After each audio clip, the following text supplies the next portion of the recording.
in South Dakota, opening Saturday of the FCS Playoffs. Getting the party started. A warm welcome inside of the Dakota Dome for Drake and South Dakota. Second matchup between these teams this year. Rare rematch in the FCS Playoffs. South Dakota won it earlier this year. Drake is the Pioneer League champ, looking to come in here and try to pull off the upset. The goal is to punch a ticket to play Mercer next Saturday, noon Eastern time on ESPN+.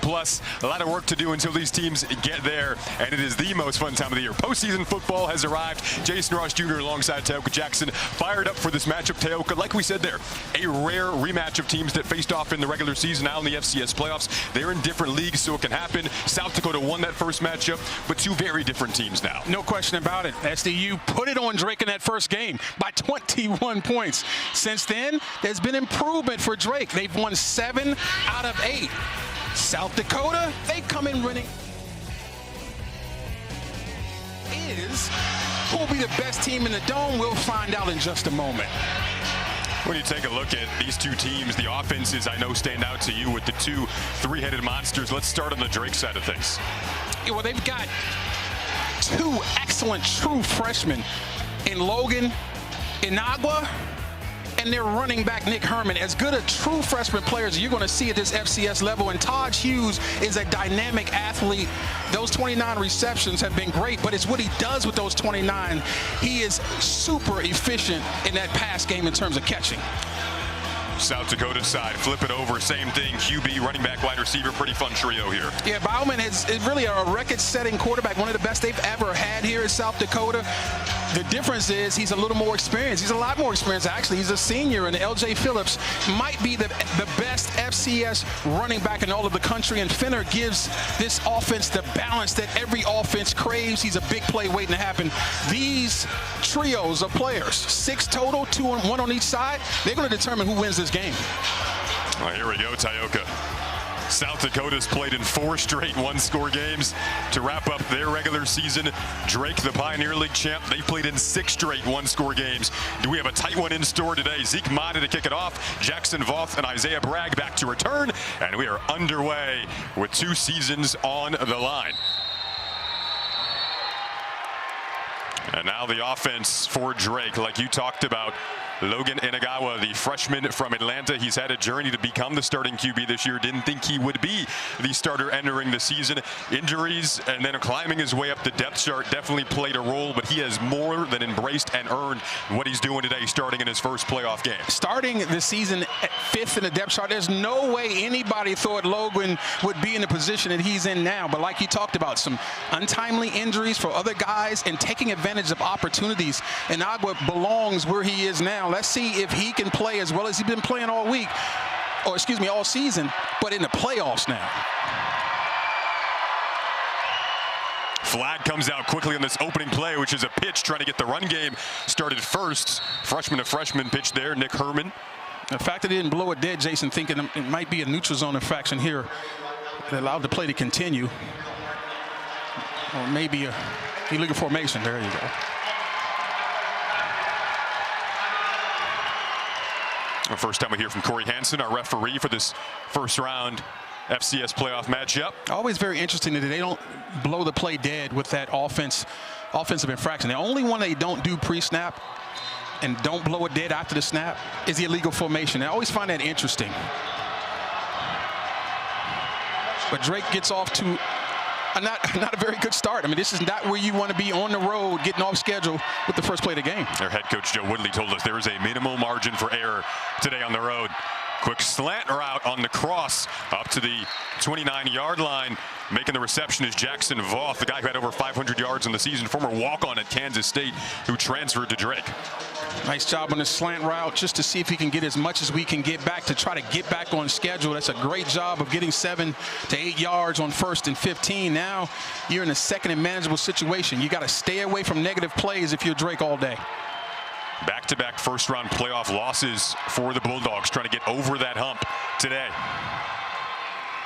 They'll hand it off, and a nice back cut there from Nick Herman. The freshman, you see his burst of speed. Looks like he was slowing down for a second. All of a sudden hits the Jets. Gain of 6 when he needed 5 there, first down. Well, that's the sign of a good back. slow to the hole with vision, and then burst through it right there. And if this is the first time you've seen this young player, Herman, you're in for a treat. He's got excellent acceleration, as vision, as you saw right there, and his top-end speed is elite for FCS football. See this offense trading off the strength of the zone and making everybody move defensively. Got some big guys on that left side. They'll fake it there, a little deception, and dump it off. And getting up to about the 44-yard line. Looks like Taj Hughes, who they use in different ways. He lines up as a receiver, but he can play a ton of different positions. And he does, and he's a touch guy. He's somebody they scheme up touches for him because he is so versatile. They'll line him in the backfield. They'll run him. He can throw the football. He'll be in the slot. Everywhere is where you'll see number 25, but the ball will find him more often than not. They get very creative with him in this offense. Won at least 10 to 15 touches today for him. They'll hand it off. More good blocking on that right side.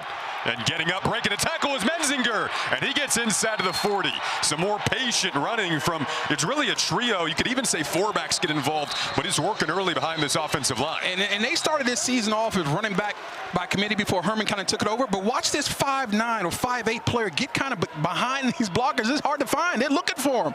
He will get behind the blockers, get low, and pick up extra yards. Great job of vision and running there by Metzinger. Gain of 20 there for Metzinger. You have a South Dakota player down at the 50-yard line. Appears to be R.J. Stewart, one of their key corners, starting at that spot. Limping off. Hope he can come back in pretty quickly here. Plays that boundary corner role, redshirt freshman, who stepped up into a starting role. Right now, this offensive start for Drake. How do you like in the ground game? I'm loving it, and I love the response, too. Remember, the first play, illegal formation, set them off schedule. They got 8 yards to get them right back on. They have not looked back since. This is the type of start that you need on the road, running the football, play action pass, and bootleg off the established run game. I love it. Once again, moving the formation, Jason, which moves the defense. That's Hughes in motion again. They give it to him second time. They brought him over on a little deception. Didn't pick up much there, though, that time. Coming over to make the play was Gabe Hardman. Well, I love how they set the edge. Hardman's the beneficiary of a really good edge set on the corner of this defense. And look at the corner support. Great job by multiple guys. That's what it's going to take to slow this freshman down. You're going to need multiple people getting hatched the football. That was Bane Peterson setting the edge on the left side, playing from his corner position, turning that back inside, and you saw the cavalry coming in black jerseys. South Dakota was the number 4 seed in the FCS playoffs last year, made it to the semifinals, lost to Montana State. Bringing pressure off the edge. And Inagawa was able to get that pass away, but coming around the corner was Caden Crawford, who's been wreaking havoc all year long. And it's probably better that Crawford got a hit on Inagawa, because if that ball was more accurate, middle linebacker Gabe Hardman was coming and undercut that route. And watch the hit on the throw from his blind side. Believe me, he felt that pressure, folks. All quarterbacks can feel the pressure coming from the blind side. All the good ones anyway, setting up a third down. One thing about the Dakota Dome, it gets loud on third downs. Inagawa with a dart has Voth. Does he have enough for a first down? Needed 7. Looks like Teoka, they got 8. Love the route by Voth. He understands exactly where the sticks are, runs a stick route. Voth and Hughes are the guys they like to get the ball to on third down. Excellent job running just enough that if he catches the ball, he can fall forward and get the first. I hate when receivers don't run the routes to the sticks. Smart route by the sophomore Jackson Dolph.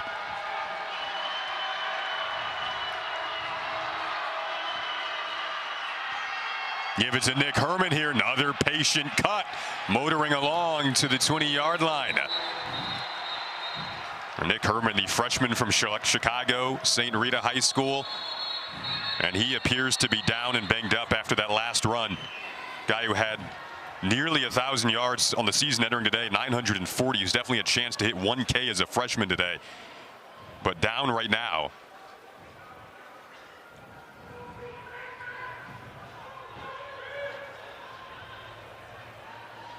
We'll be back to check on Nick Herman. Hopefully he's okay as he pops up here.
A balanced play selection there so far from offense coordinator Kyle Kemp. We had a fun time talking to him earlier this week. They told us they're going to script about the first 15 plays. Might change. If this is the script so far, it's been a pretty good one that he wrote. I mean, you stick to whatever it is you're doing. It is working just fine.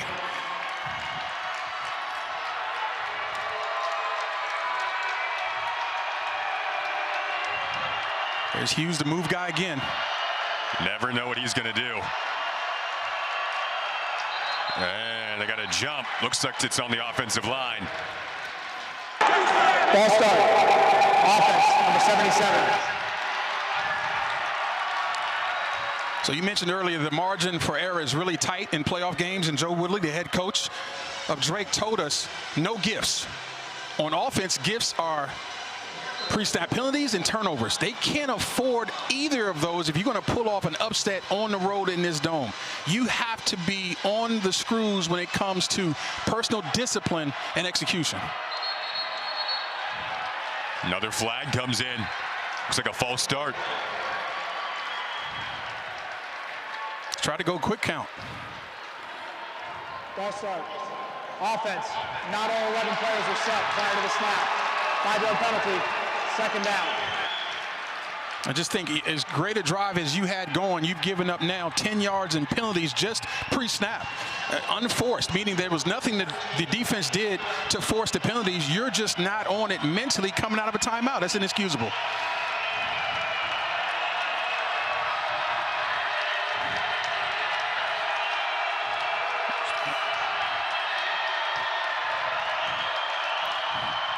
Menzinger out. They go the opposite way. Bobbling it. Unable to haul that in was Hughes. As you see, they're trying to feed the ball to Hughes, and he's getting open, Jason. He had him in the flat. Logan just led him a little too far outside. They got what they want with the matchup. You get number 25 in space against anybody, and you got to love that matchup if you're the Drake coaching staff. Just missed on it, and now you got 3rd and long, and this place is about to get loud.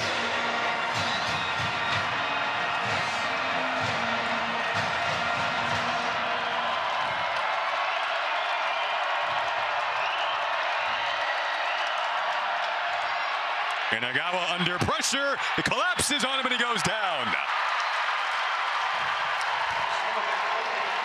Nathan LaPerry, who comes in on 3rd down specifically to make plays just like that, gets the sack. That's the transfer from Texas. This starts off as great coverage. They run a game up front, and that is just token pressure because they only rushed 4, but the coverage was so great, and then the pocket collapsed on the young freshman. He couldn't get the ball out. So now Harry Balke coming on to attempt the field goal. About a 47-yard attempt here. And it went off the upright and in. So first points on the board come by way of a circuitous route off the foot of Harry Balke. And they'll take it on the opening drive, which faced some penalties towards the tail end, but Kyle Kemp, the OC, and head coach Joe Woodley got to like how the opening scripts paid out in terms of how it looks the rest of the way here. No question about it. And the theme for that whole drive is we beat ourselves. This ball probably would have ended over the goal line, I think is what Joe Woodley is thinking, if we didn't commit the penalties we did. And then I like how Balke came in and made it exciting, but he got points on the board, and that's what you need to do. When you get the field position that you need, you got to change the scoreboards in games like this. You can't come out empty. Obviously, you wanted 6, but you got the other crooked leather in 3. That'll be good enough for right now. Drake won 17-10 last week over Morehead State, 14-6 the prior week against Dayton, a 7-point loss the week before that, a 5-point win against their rival Butler week before that. So it's been a run of close shaves to get to this point for the Bulldogs, winning the Pioneer League. And Balke will kick it off. Back to return to Nell Bryant. It gets up to the 25. There's a flag out.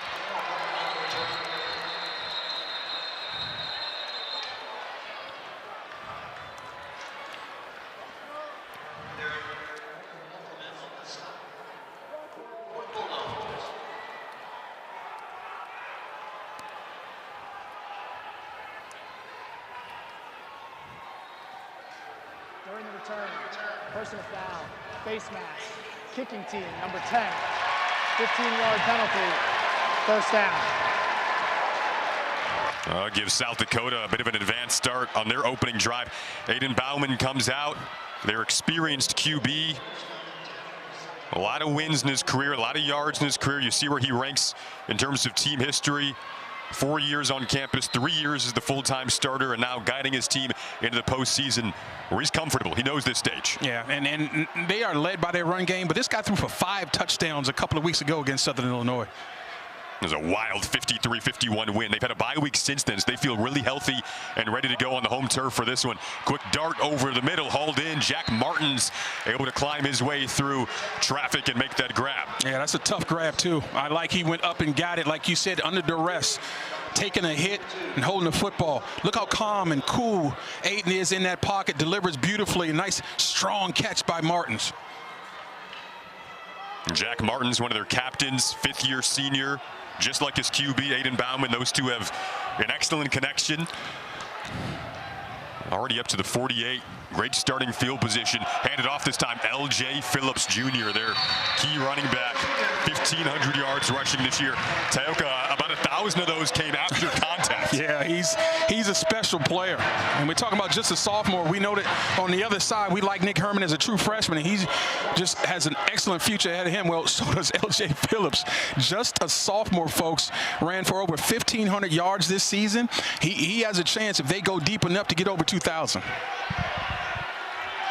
When they win, he's really good. That's been the theme this year.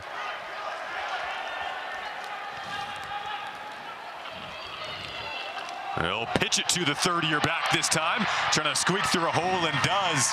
So some nice patience in the run game being displayed by both of these teams on their opening series. Third in the country in rushing, 1,556 yards. He averages 6.2 per carry.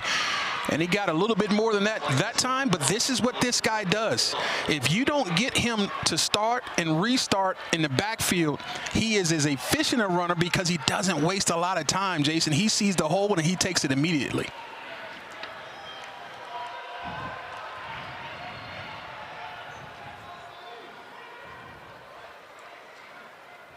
One throw on this opening series. They'll go back to the air this time with Bauman able to check it down in a lot of space in front here. They breached the red zone quickly on this drive, flipping it out to Carson Fletcher, the freshman running back this time, getting involved. He's coming off his first career 100-yard game. He gets involved pretty well, too. Love the bootleg. Watch the play fake. You got to honor it. And then I love the discipline from Bauman because he had a late crosser that he could have tried to fit that ball in, but just take the easy thing. That's one of the best things that Aiden Bauman does. He takes what the defense gives him. He doesn't try to do too much, and often taking what the defense gives him is good enough. Gain of 18 yards there. You see the red zone scoring, where that ranks in the Missouri Valley Football Conference. See the pre-snap trade of the tight ends. You'll see this a lot from this offense. That time it gets blown up in the backfield very quickly. Cole Sigler makes the play. And you said it, in the backfield quickly. That's what a great get-off and penetration can do.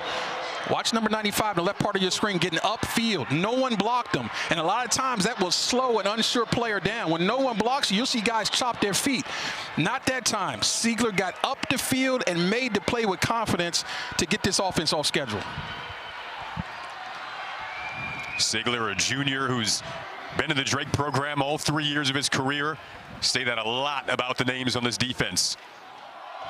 We'll pitch it this time back to Phillips, trying to find a crease. Ultimately gets brought down by Ben Wilson, but able to pick up about 5 on the ground there. You saw this Coyote offense go motion to the wide side of the field, hoping the defense would overreact to the strength change, and then run the pitch into the boundary. Not bad defense, but really tough running there by Phillips. 3rd and long. You got 2 defenses in this game that really stepped up in the biggest of moments this season. 3rd and 8 here. And Drake defense trying to hold them to a field goal. Bauman a dart over the middle, overthrown and incomplete.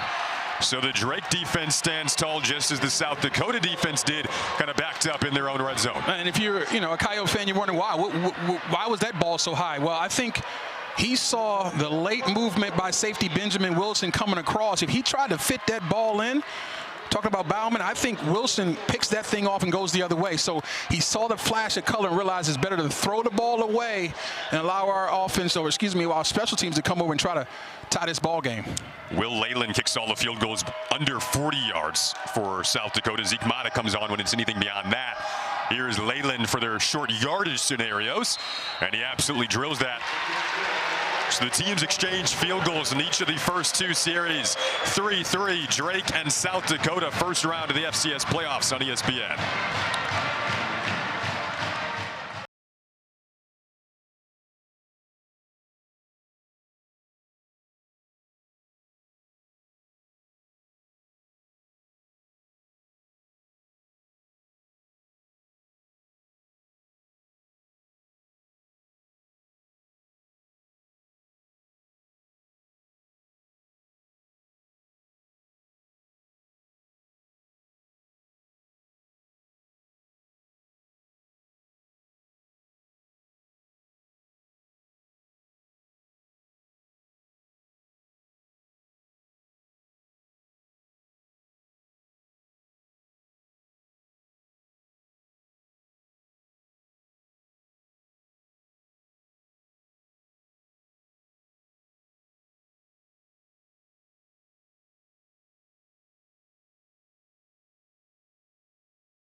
Drake and South Dakota trying to punch a ticket to play Mercer next week in the second round of the playoffs. This is a rematch from the regular season, a non-conference game way back on September 20th.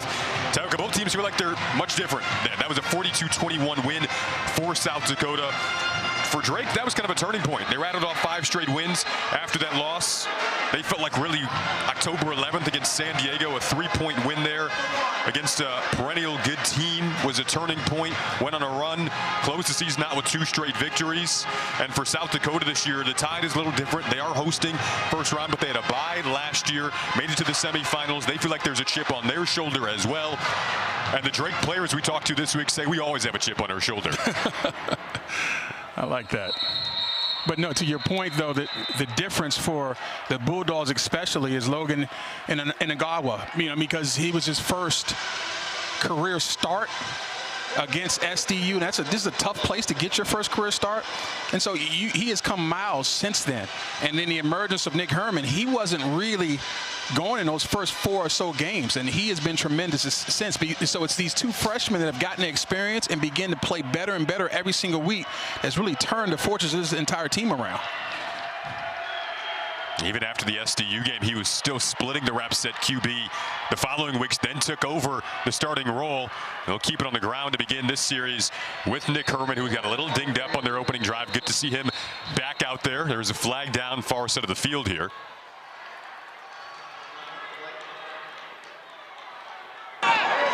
Illegal formation.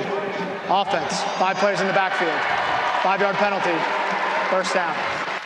By my count, and that's 3, maybe 4 pre-snap penalties, which is just really ridiculous because they have played really well offensively in that first drive, and here's your opportunity to do it again, and you're starting the first 15 just like they did in the first drive. 5 total Drake penalties so far for 35 yards already. The last drive got down to the red zone, but then stalled because of the penalties. And a guy with a throw has Voth trying to create his own space, but got dragged down out on the edge. Open field tackling will be very key today. Sensational play defensively. My goodness, that's how you react to a smoke screen, multiple defenders around, Nate Ewell and others. But when you throw those screens outside, Jason, you're counting on defenders loafing to the football. And so far, nobody's loafing on that black shirt defense. Nate Ewell is an incredible story. He actually played for Drake head coach Joe Woodley at Grandview on the NAIA level. Now he's playing against his old coach in the first round of the playoffs. Coming up, making another great tackle there. And a guy where this is part of what he does well, attacking the line of scrimmage. But this defense has seen this tape all day and all week and are reacting to this quarterback run as, again, Nate Ewell steps up and makes a huge play. Now, the young freshman, Inagawa, has to be really smart with this football, understanding where the ball is, the down and distance. Don't try to do too much. Take what the defense gives you. Back-to-back Ewell tackles that backed him up. Looks like we're ready to get a timeout.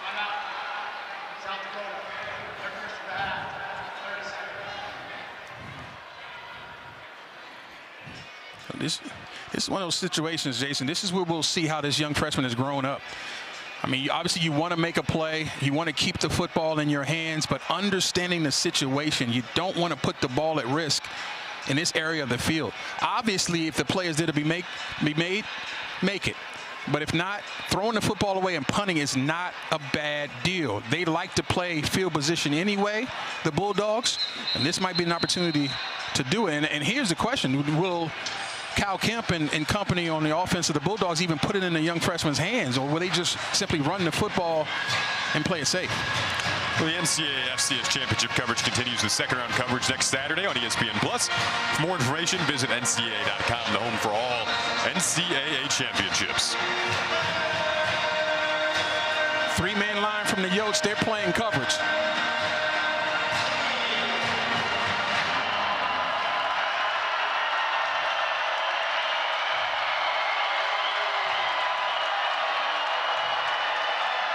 Like you said, they'll just play it safe here. Get back to the original line of scrimmage. I think that's just smart. Just play the field position game. No need to do too much. Just put it in Luke Woodson's hands. He's your co-captain. You know he's not going to do anything silly with the football. Two hands on the ball. Get as much as you can get and allow your punter now to flip the field position.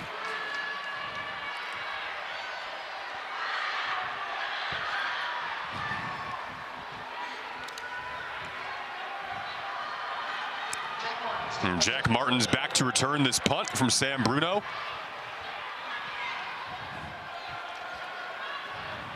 Booming punt. Martin's going to try to return it. Has an angle. Got a block. Here's Martin's inside of the 50. There's a flag down. Might be coming back inside of the 30. He's going to take this, but will it stand is the question mark. Tauka, there were a couple of blocks thrown that were a little sketchy. Yeah. But we will see. My question is, where was the contain from the coverage team of the Bulldogs? Just like in regular scrimmage plays, you got to set an edge. During the return, holding, receiving team, number 4. 10-yard penalty from the spot of the foul. It'll be first down, South Dakota, media timeout. Well, that will be negated, but Martin's an electric part of this offense. Will come out for South Dakota's second series when we come back.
All right, Teoka, so the holds will negate what would have been a punt return for a touchdown. You see pretty clear. Watch 3 in white. Tate Proctor is going to get held right there. It is. Yeah, the left side of your screen, number 4, Jalen Bain Peterson just reaches out and grabs Tate Proctor. And that's a no-no. And I don't know that he had to do it, Jason. I mean, I think the return man had the corner. I think you just let him go. If you see the back of the jersey, don't touch him. I think that would have been a touchdown either way. Is it me or do guys look faster in a dome? It's that fast track down there, man. They're flying Even around you'd be right fast now. on that. Hard play action. Bowman was looking deep. Good coverage downfield. Something did open up, though. Climbing the ladder to try to haul that in. Emerging with the catch. Looks like Bose, and he's able to pull it down. Big gain there. Had to wait a little bit, but Bowman can wait. He's a patient senior. And he can wait because the excellent pass blocking off the hard play action. And Bose is a guy that they've lauded for his blocking. I mean, he is a tremendous blocker, a willing blocker, very unselfish player, but they said he's an emerging receiver. But I love the hard play action by Aiden Bauman, taking his time and finding the open man. They call him half wide out, half tight end. Right. He's like the chameleon out there. Just inside of their own 50. After a gain of 19, Bauman back to work. Bauman back to the air. Back to one-on-one. Oh, it was tipped and incomplete. No flag. Garrison Cauty, one of the top corners in the Pioneer League, was back on the coverage. He is a tough dude playing corner here. So this is one-on-one. You're throwing a 50-50 ball to your guy. And you're saying, go up and make the play, Fenner. And he's been doing it all year. I like the no call because the grab didn't take place until the ball was touched. I'm cool with that. That's the right no call by the officials. See the numbers for Cauty on the season, 81 tackles. That's a fun matchup to keep an eye on, by the way. Him versus Fenner, because Fenner is the deep ball, go route type guy in this South Dakota offense. So if Cauty's matched up against him, you got a really fun matchup to keep an eye on the rest of the way here. On 2nd and 10, get back to the ground game here, just creeping inside of Drake territory with LJ Phillips. And that's the downside of being so aggressive on first down. I love the idea, but when you don't hit on it, now you're 2nd and 10. Defensively, you do a good job of holding Phillips to 3 yards. Now this is the situation where this Bulldog defense can get off the field around midfield. And obviously, in this area, though, it wouldn't shock me at all if they turn around and hand the ball back to LG Phillips again. I think that might be your best situation. The head coach Travis Johansson there for South Dakota. His team's numbers on 3rd down this year. Play clock down to 1.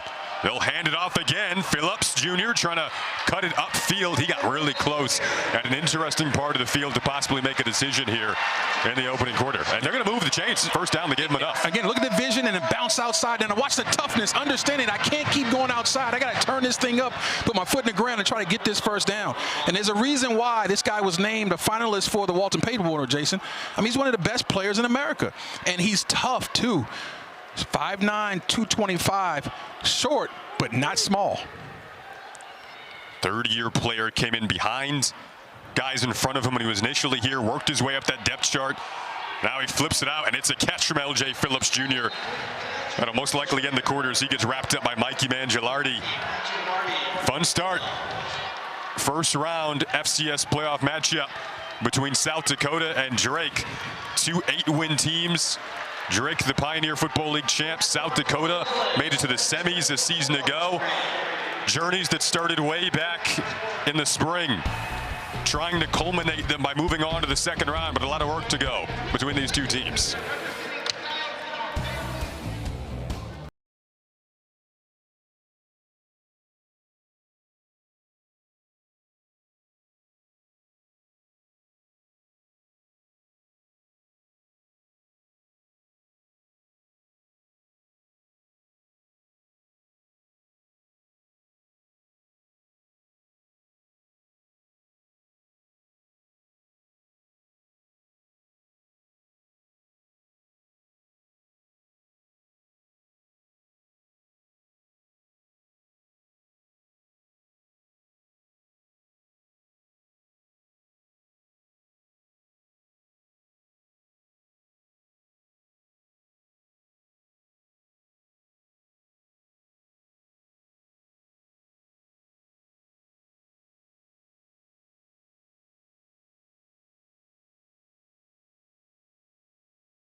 FCS first-round coverage on ESPN. You see Nashville. That's where the journey will culminate for these teams trying to get to the championship this year. So far, 3-3 start between South Dakota and Drake. LJ Phillips, the back for South Dakota. Solid start for him. And this offense, he and Aiden Bauman have had good balance all year long on the plus side of the 50 for the second time in as many series. Nice little patient cut there from Phillips once again. Got a guy who had over 1,500 yards on the season. He tore his ACL in high school at Tioga and had very few offers. He said really nobody wanted him. South Dakota gave him the opportunity. He has been here now, third year on campus, and loving the player that he's become and the man he's become bouncing back from that injury. His team's got third and very short coming up. Third year in his program, like he mentioned, and he waited his turn behind multiple all-conference guys, and now he's a guy that's fourth in the FCS in carries. They lean on him in this offense. Charles Pierre got injured this year. He would have been a key part of that running back duo. It is putting more carries on Phillips' hands, and he's run with it. Getting up to the 25-yard line there as they creep close to the red zone. Garrison Caudy made the tackle. Yeah, Caudy, this is a great play. And why do I say that? Because not very many people do this right here. One-on-one open field tackle on LJ Phillips. I mean, that is a really good job by Caudy, being in balance and wrapping his arms, because number 24 is a tough tackle, folks. And they call Garrison Caudy, they call him the junkyard dog on that corner of that defense.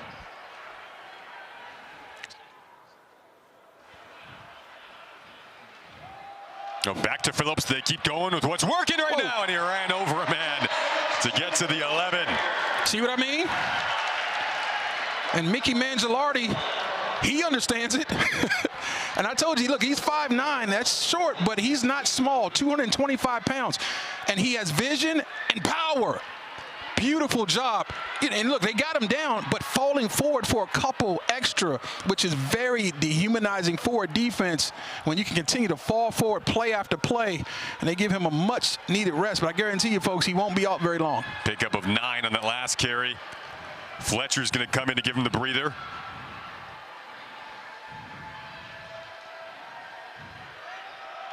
They'll give it to Reed Watkins on the carry, and he pushes the pile for another first down.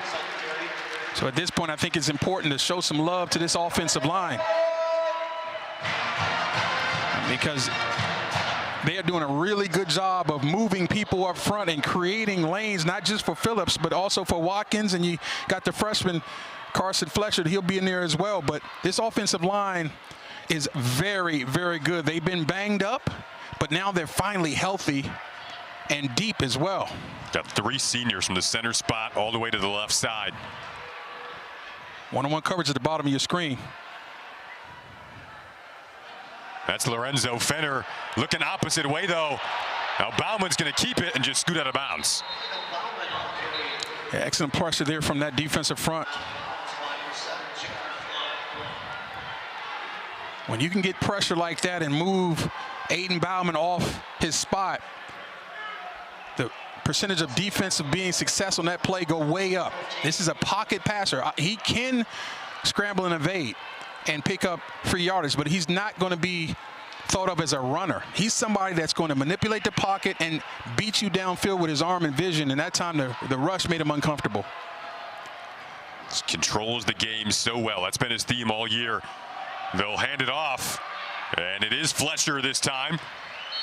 Getting just inside of the 10. This was a South Dakota group that got off to an 0-2 start this year, losing to Iowa State and Lamar, again after making it to the semis last year in the FCS playoffs.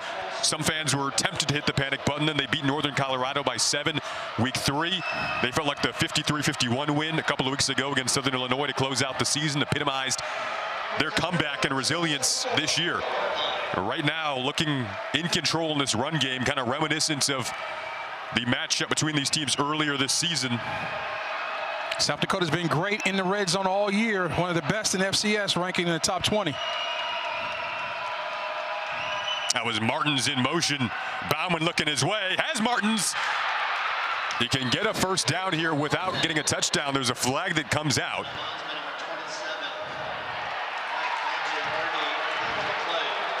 It's a great job by Mangialardi getting where he needed to be, having his responsibility and making a play. Pass interference. Offense, number 1. 15-yard penalty. 3rd down.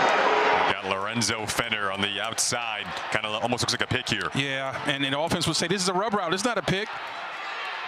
Yeah, I don't like the call. To me, I'm going to be honest. Yeah. That's a terrible call.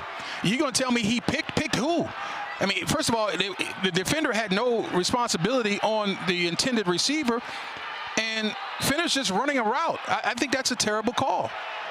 In order to call that, you have to make it obvious that you have no intention of running a real route, in my opinion. Obviously, you don't want to see a receiver making contact, but things happen downfield. I didn't see him initiating anything egregious.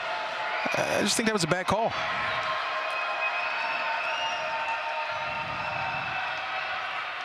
Bauman wants the end zone, going to retry it. Adjusting and making a spectacular grab was Fenner.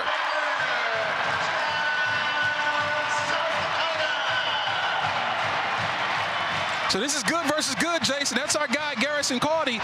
But I think Fenner was upset at the play before. He said, I owe my offense some. And that's just a 50-50 ball, beautiful placement, where only his guy can make the play on the outside away from the diving Caudy. What an excellent play by Lorenzo Fenner. He's their guy they like in one-on-one situations. Deep balls didn't hit him earlier. Caudy won the first round of the matchup when they went deep. But this time, Fenner takes round 2 and puts the first touchdown of the day on the board. Will Leyland on for the extra point.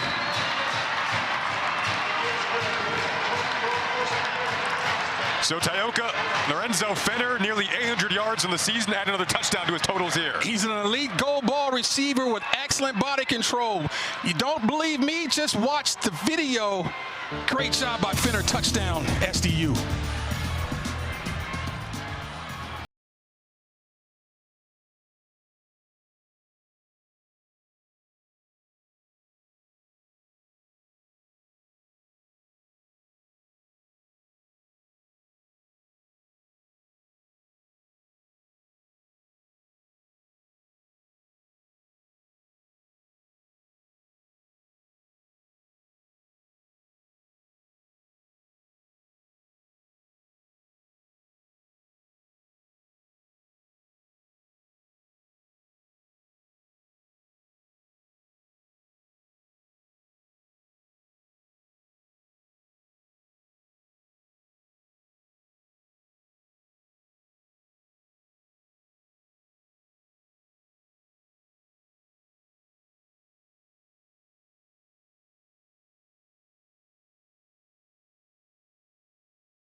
See Travis Johansson there. His team marches down and scores the first touchdown of the day. He knows the man on the other side very well, Joe Woodley. They were both on the Grandview staff together on the NAI level in Iowa. We're actually both coordinators one of the years on those staff from 2013 to 2018. They were both in the Grandview staff together. They text on a weekly basis. They were kind of in shock when they found out during the selection show that they'd be going up against each other. Not as many texts this week, but their families are great friends. They catch up all the time with each other. They're always rooting for each other. Joe Woodley told us the first game he pops on is South Dakota football when his game wraps up each week in the regular season. So these are two familiar friends who know each other's coaching styles and have spent a lot of time with one another. Travis Johansson pretty hot here after it was Fenner who got called for that pick, essentially. Then they bounced back, of course, to Tone for with the touchdown. But it doesn't matter. And I don't blame them. If you're not going to allow our receivers to run a route, what are we doing here? So, I mean, you think this doesn't mean a lot to them? You got the 7, but it doesn't matter. The point is we should be able to make that call without getting a flag.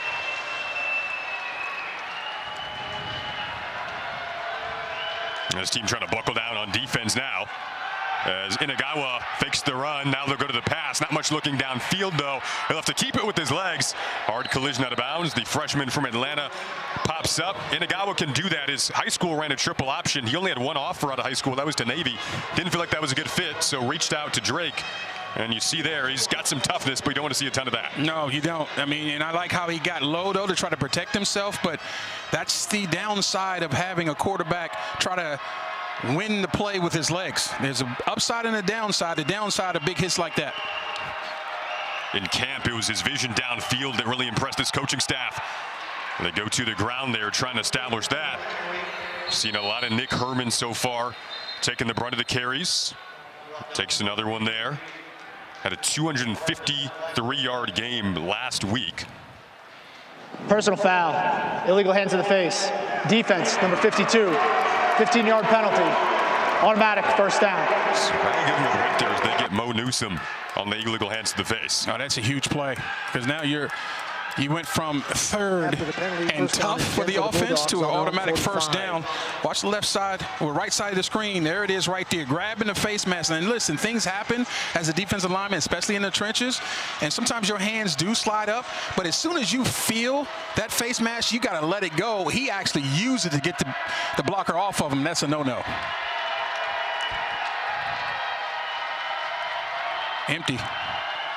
Inagawa going to keep this time, going up the middle and getting inside of the 50-yard line.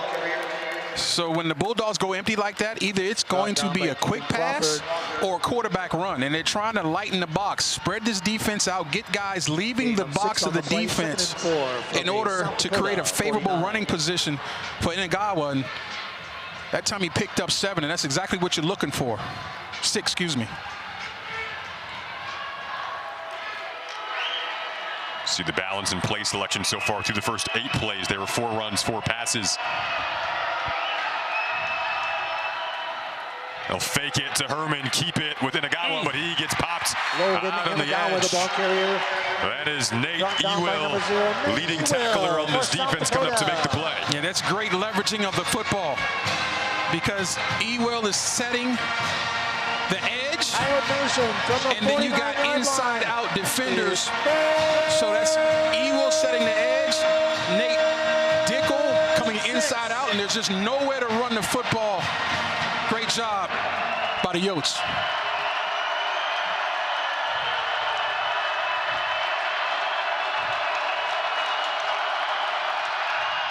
Inagawa, poised throw over the middle to Todd Hughes, sliding down for a gain of 15 on the first down. Yeah, this freshman, he's showing me something here. This is a pressure situation, and here comes the pressure. Does a great job of feeling it and getting that ball out, and that may have been tipped. That's why Todd Hughes has to go down and dig it out. Great concentration by Hughes.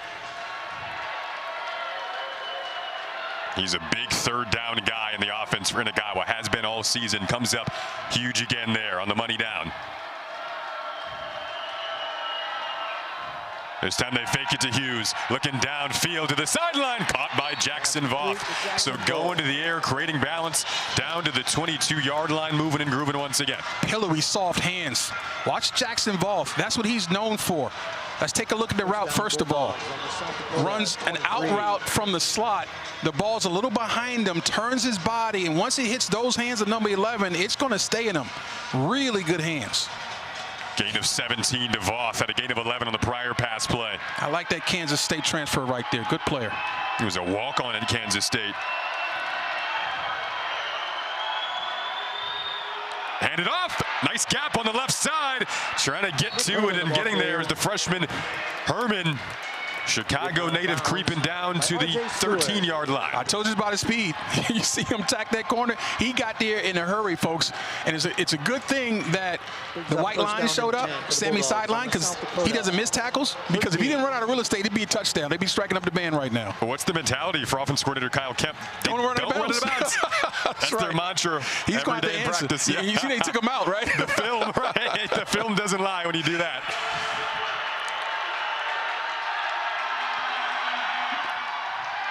Inagawa rolling out in a groove right now. Going to keep it, get spiraled down. You can still get a first down here without getting a touchdown at the 3. Nice job to come up, make that play, Carter Hooper. Yeah, Hooper got off the block because that was the right decision by Inagawa. His first and second look at that wide receiver situation was covered. Did a good job of not panicking, taking a long time to make his decision, got upfield, but did not count on Hooper getting off the block and making an outstanding play. Normally that's Caden Crawford in that spot for the South Dakota defense. Changing the play at the line. On the ground, bouncing off a tackle, going to reverse it is Herman. Oh, Tioka, he slipped one. Can he slip a third? Cannot, but gets inside the 5, reversing field. He's a guy who definitely looks faster on the turf. No question about about it. You better rack him up. Again, this is just a freshman, has not gone through off-season workouts. No wrap-up. Look at that, and just bouncing off, and look at the speed. Man, and Mikey Munn, you showed me something right there. I just did not think you'd be able to make that play. Watch number 12 in black.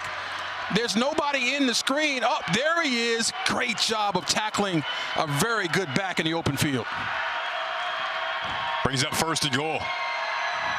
And brought Hughes in motion. They'll fake it to him. Bouncing it is Inagawa for the touchdown. Walks in. Now an opportunity to tie this game. Touchdown Bulldogs. And this is what a running quarterback brings to an offense. You're going to be +1 in this situation. There aren't enough guys to get all the gaps. And watch the block. Boom, right there by number 5, Jaden Metzinger. And that springs your quarterback, Inagawa, with vision to the outside, and there's nobody home. That was a great drive. It had everything. Harry Balke coming on to attempt the extra point to tie it. With under 5 to go in the opening half. This was a 7-point game when these teams matched up in the regular season in the final minutes of the first half. We're tied now 10 apiece. First round of the FCS playoffs. They just went 10 plays, 75 yards, 523 to the house.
Postseason has arrived. You're watching the FCS Playoffs, first round coverage on ESPN. Jason Ross Jr., Tioka Jackson with you. Under 5 to go in the second quarter. That drive just had a little bit of everything. And you got First down conversions by both penalty on the defense, but also timely throws by your freshman quarterback. Really good, tough running by a host of backs. And he had a little bit of everything. Well, that's a missed opportunity there. I mean, all he had to do was step his foot out of bounds and field that pass, field that kick, and that would have been a penalty. And that's something that the entire sideline was like, step out of bounds first before you catch that ball. So now another series for Bauman coming out. You see the balance of play selection today for South Dakota. What have you liked about this offense so far today? Well, I like they've been able to run the football and establish it, and the play action pass. This is who they are. So, you know, look, it's a 0-0 ball game. When it's tied up like that, just continue to do what you've been doing. Running the football, play action pass, and see if we can get a big play downfield.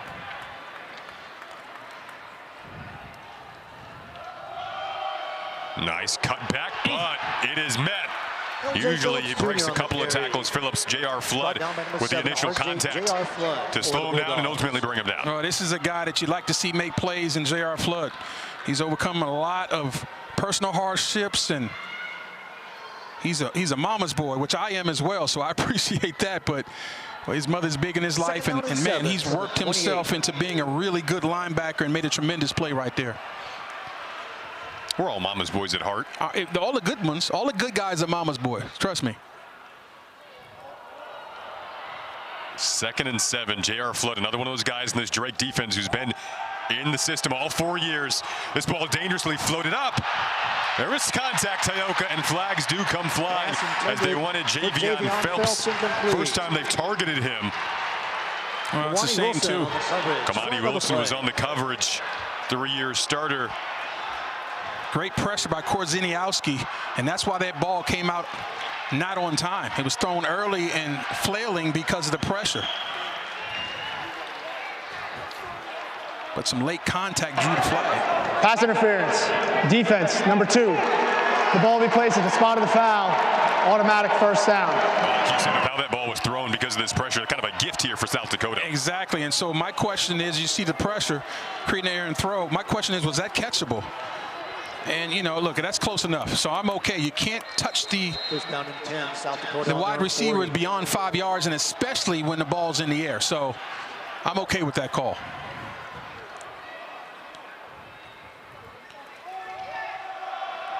Back to Phillips. Establishing the ground game first. They pick up 2 there.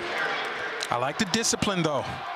Continue to call the run when you got Phillips as your back. Tim Morrison showing that he is going to be disciplined. He's going to continue to give him his carries. We talked about him talking about Phillips, one of the top guys in FCS, coming into this game with 250 carries. So you got to continue to give him his touches and just continue to check this run defense from Drake.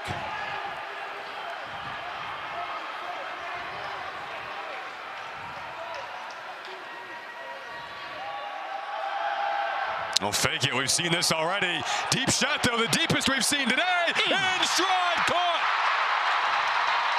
Tanel Bryant. Pass complete. We'll see where they mark him. He fell inside the 1, Jason. Just outside of the goal line. Boy, first of all, this is as beautiful a play-action pass as you'll see from any team in America. Watch the hard play action and the climb of the pocket by Bauman. Beautiful. Steps into the throw. The placement is excellent. Keep your feet. And I'm not sure he didn't. They should take a look at that. I mean, to me, that ball might have got across the plane before he hit the ground. He went 57 yards, needed 58 for a touchdown. And I think they're calling timeout, Jason, to force this replay booth, which is a couple doors down from us where we stand, to take a look at this play. Well, we'll hope they put that energy out in the air and potentially spark a review, like you said. 1st and goal is what it currently sets up just inside of the 1. And let's take a look at this. As you see, Tanel losing his feet right there. Now, hand down, he's still going. He's still good. That's where when that shoulder hits as he's turning, where is the tip of the football when either that forearm hits or the shoulder? Whatever hits first, that's when the play is over. This is great. And his forearm now. Okay, so that's the right call by the official. In fact, he might not even be on the goal line. And still, I don't believe any official review that we've heard of. And I think that they're not reviewing it officially might be good for the Yotes, because this ball might actually be closer to the 1 yard line. Right there, as soon as that forearm hits, that play is down, and I don't think he's right at the goal line. So great job by the officials, as usual. First and goal from the 1. And they get a favorable spot. Offense comes back out, first and goal.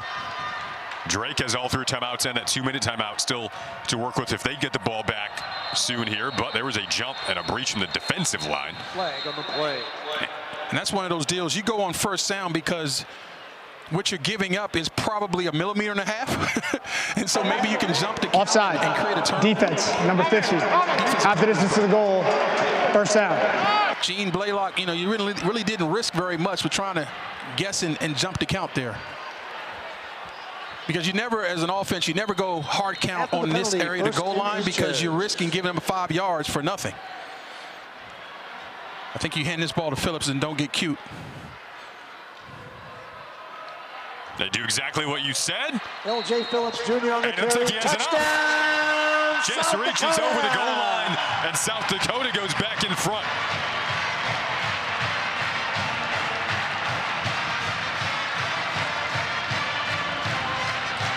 And this is a mark of a really good offensive line when the defense knows what you're doing and you still execute. You saw multiple Bulldog defenders trying to go up over the top. Sean Allison and others trying to meet Phillips in the backfield. But he just slipped just to the left of those guys coming up over the top and gets just enough to get across the goal line. Love a sky cam look of a reach over the goal line. South Dakota goes up 17-10.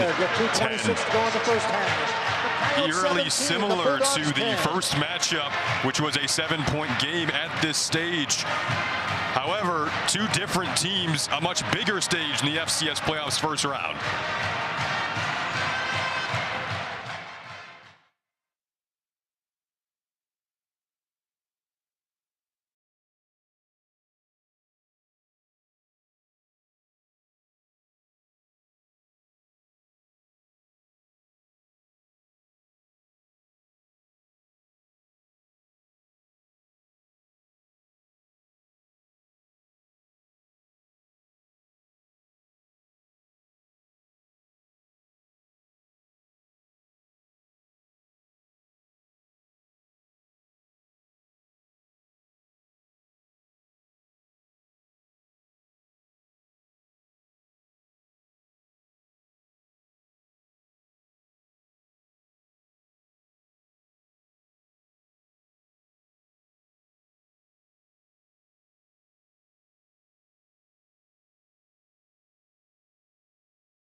Had the beautiful sky cam look on that last touchdown for South Dakota. Shout out to Brian running the camera up there, and shout out to all of our crew members away from their families on Thanksgiving weekend. We appreciate all your hard work and everything you do, putting on the shows here, getting the party started with FCS Playoffs first round. A 7-point game. What's been a good one so far between South Dakota and Drake. Winner will go on to play Mercer in the second round next Saturday on the portion of the bracket where 3-seed Montana is also located. They're awaiting the winner of South Dakota State and New Hampshire.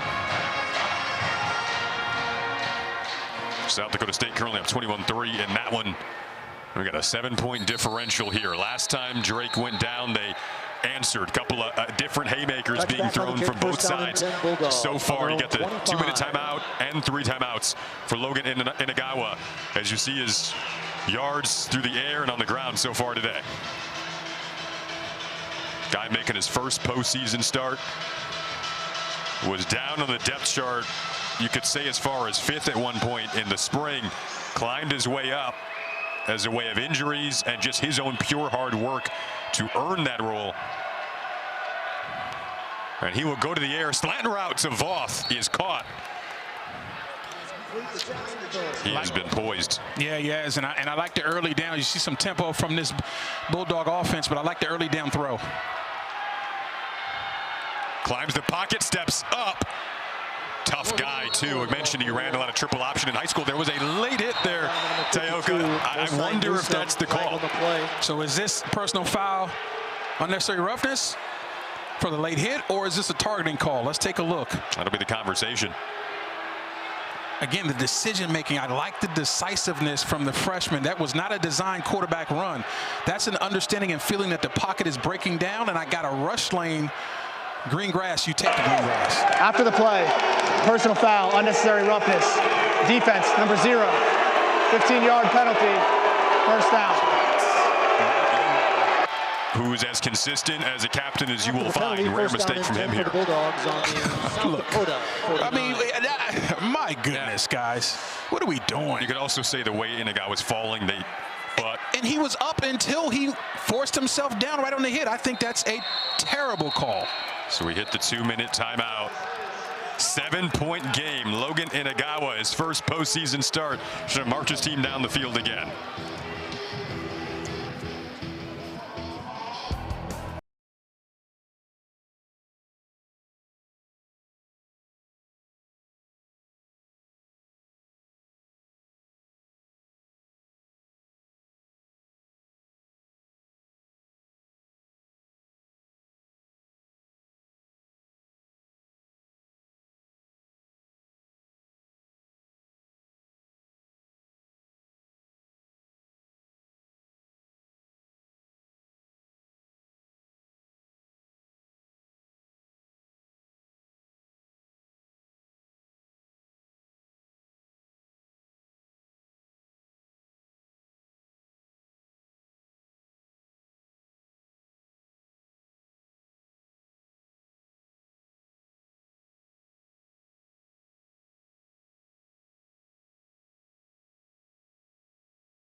Two-minute timeout entertainment here for Tayoka Jackson. Ketchup, hot dog, mustard, 100-yard dash. Who you taking? There's a ringer right there. I'm taking the guy that's outrunning everybody. Look at the mustard. That is not fair, bro. But I know one thing. USD head coach Travis Johansson needs to take a look at this guy, sign him up. I mean, you get a 25-yard win in the condiments race, you can move now. You see the bracket there, different portion of the bracket. And those games going on right now. Youngstown State all over Yale. Lamar's down 24-0. 7-point differential here. Great field position for Drake, trying to go down the field and tie it. They had excellent balance in their last series. There was 10 plays, 75 yards. Went down the field, put up 6 for the first time. They're able to go to the tight end there. Tyler Nansill, Bozeman, Montana native. Just being efficient on first down, staying ahead of the chains, understanding that we've got plenty of time. We got the timeouts. we can be quick, but we don't have to be in a hurry. We talked to Logan Inagawa earlier this week. He told us night and day difference from his first start here earlier this season. You can even see right there the patience, incomplete to Voth. But the way he's able to hang in there and let things unfold. Good coverage downfield that time, though, from South Dakota. Patience before making the decision, but a little dicey with his footwork, Jason. I'd like to see him be a little calmer below the waist so that he can set his feet. Because his feet were in the air when he threw the football, that's why it was incomplete. So, I like the decision-making, taking your time. Just be better with your feet. So,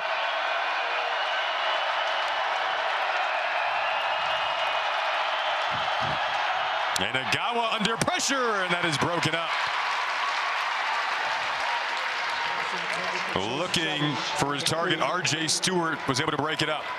Watch the pocket get hot.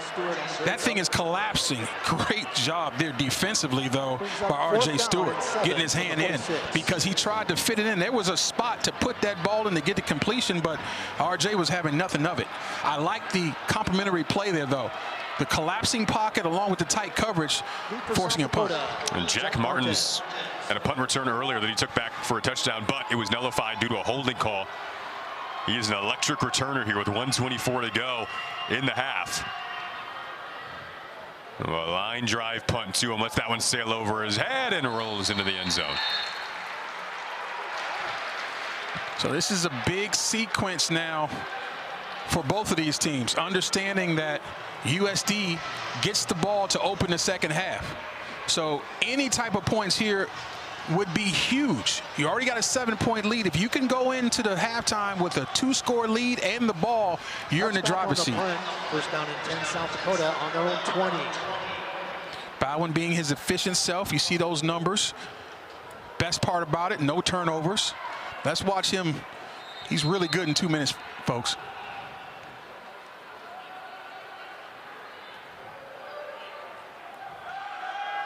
They brought Bose in motion. That was the direction they were looking. Instead, it's Fenner who leaked out, made the grab. How about that dime, though, Jason? Let's take a look at this route. Run the inside. There's the bench route, and look at that ball placement. And look out. Nice job of saving them. How about those hops, though? I wish I could fly like that. But that pass was absolutely gorgeous. I saw you running the steps up here to the booth earlier today. Yeah, you saw that, right? Still got it. Bauman going to dump it off. Fenner had it dangerously tipped out of his hands that time. And he's lucky there wasn't a bulldog in the vicinity to try to grab that. Mikey Mangialardi was the closest to it defensively. Pressure again, forced the errant throw, though, because he had him wide open. See the two head coaches that know each other so well. Travis Johansson for South Dakota, Joe Woodley for Drake. Both coached together at Grandview on the NAIA level in Iowa, and now squaring off against each other. Two guys who text on a weekly basis, but going at it today. Bauman dumps it over the middle. Great tackle made promptly by J.R. Flood as he goes to his running back, L.J. Phillips. Yeah, went through his progressions. Didn't try to force the football, hit his check down. Everybody did a good job in that situation. Clock ticking at 50 seconds. They definitely have a mindset of trying to score here. Third down, though. Had to throw off his back foot again. Contacts. Martins was the intended target. Tommy Williams, the senior from Iowa, on the coverage. And it looks pretty clean from up here. Fans didn't like it. I thought it was clean in real time. Well, there was some contact. I mean, the question is, was it enough to give the defense an advantage? Watch at the very end, right there. I mean, yes, you know, but look, I'm okay with that. You know, but if the flag was thrown, I'd have been okay with that as well. I mean, that's one of those, you know, ticky-tack deals where letter of the law, it probably was a PI, but it was nothing there. With that ball placement, it was nothing near, really. Aiden Bauman, you saw the look on his face there. He told us the intensity in a postseason game is do or die. You could see that do or die intensity on his face.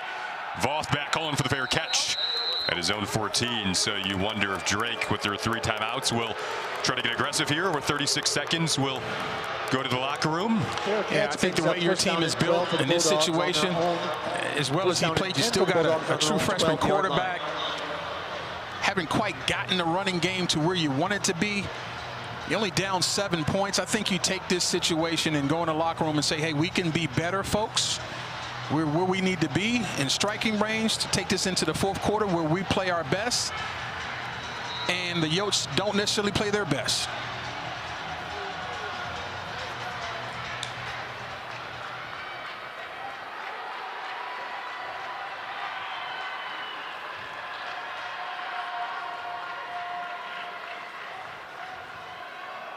Are content to run it here. Nick Herman, the ball carrier.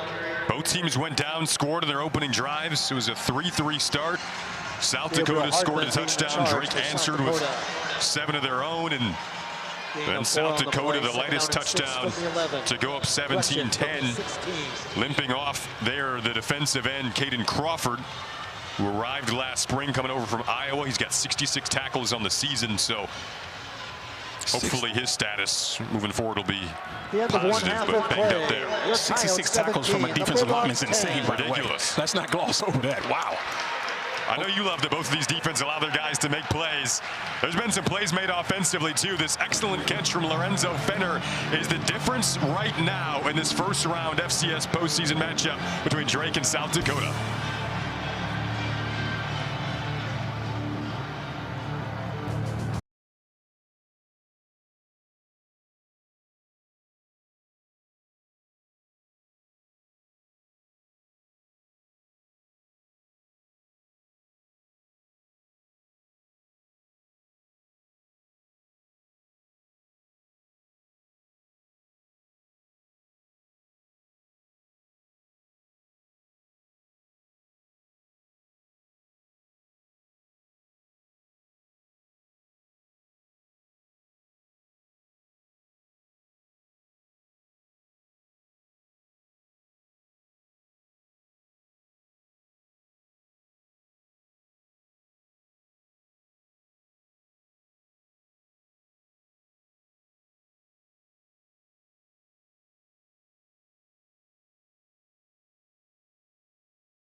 Pasadena, New Year's Day 1934.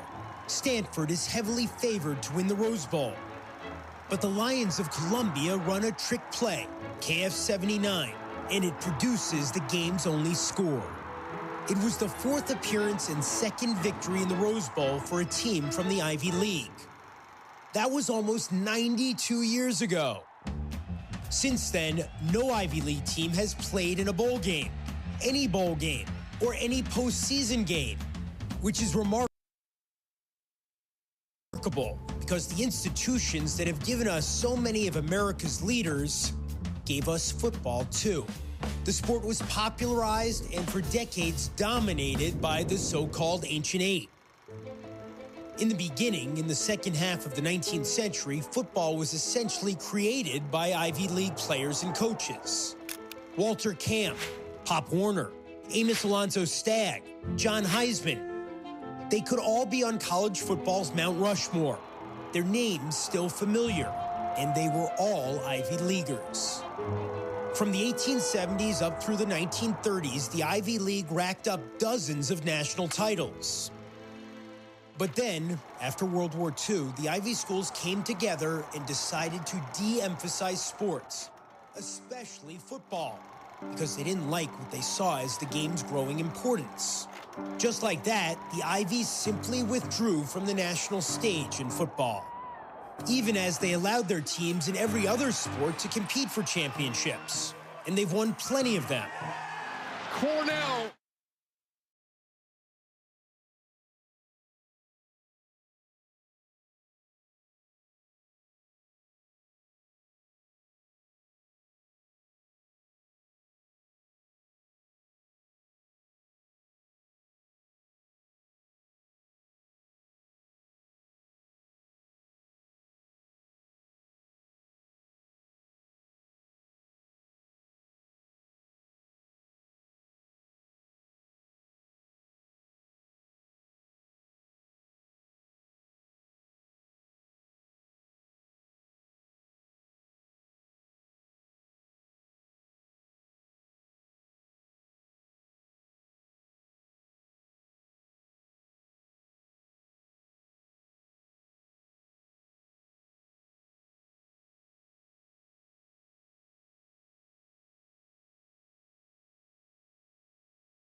So many kids from the state of Montana. This is their Super Bowl, the best rivalry game, arguably in the college football landscape. The Grizz-Cat game. Cat Grizz, all the way. I mean, C comes before G anyways. I don't know why anyone would call it Grizz-Cat. It's Cat Grizz. Just tell them to check that overall record. Pretty self-explanatory if you ask me. You betcha. However one says it, they are guaranteed to anger half of Montana. There are 204 miles of interstate between Missoula and Bozeman. And to the fans of the Montana Grizzlies and Montana State Bobcats, anger is the point.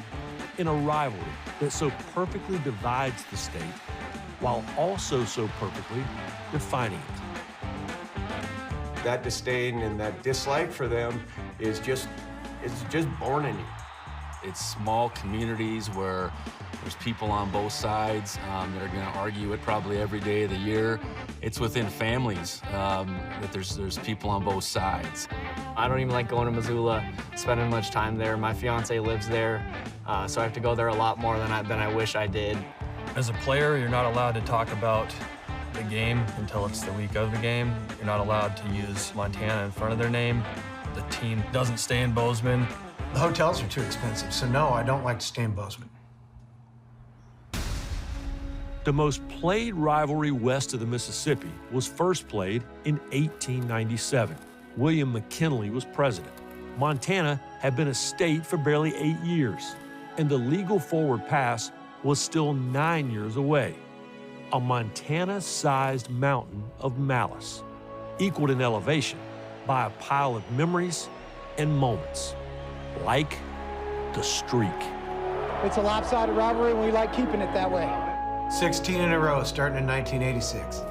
Back to pass. They go for the corner. Touchdown, Montana. He's got a man in the end zone. Touchdown, Grizzly. He's going to the end zone. Touchdown, Montana. 55 yards. We literally talked about the streak, keeping the streak alive. It was very intense and a lot of pride. 27 seconds left on the clock. They pitch to Kinnaman. He's running to his left. Touchdown, Bobcats. They are going bonkers here in Bozeman. You didn't want them to be known as the team that ended the streak. Here is the kick. Chris Hefner, 37 yards. The kick is up, and it is good.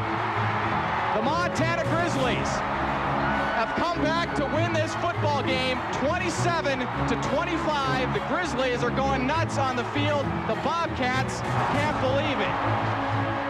I was maybe one or two, but I still hear about it today. You know, Travis Lule going out there as a freshman, winning it, breaking the streak. 15, 10, 5, touchdown Bobcats. It's over. The streak is over. The game is over. And the Bobcats end the streak where it began in Missoula. Oh, baby. And then Miracle in Missoula, Tucker Yates punching out on the goal line for the Cats to win. Eastwood did not make it. Ball out. And the Bobcats get it. The Bobcats win the game. It's something that every single game, every memory, every series, every play sticks in your heart if you're a player that played in it.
Under 20 seconds to go.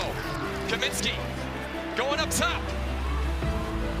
Intercepted at the goal line. Missouri Valley Football Conference champions for an 11th time.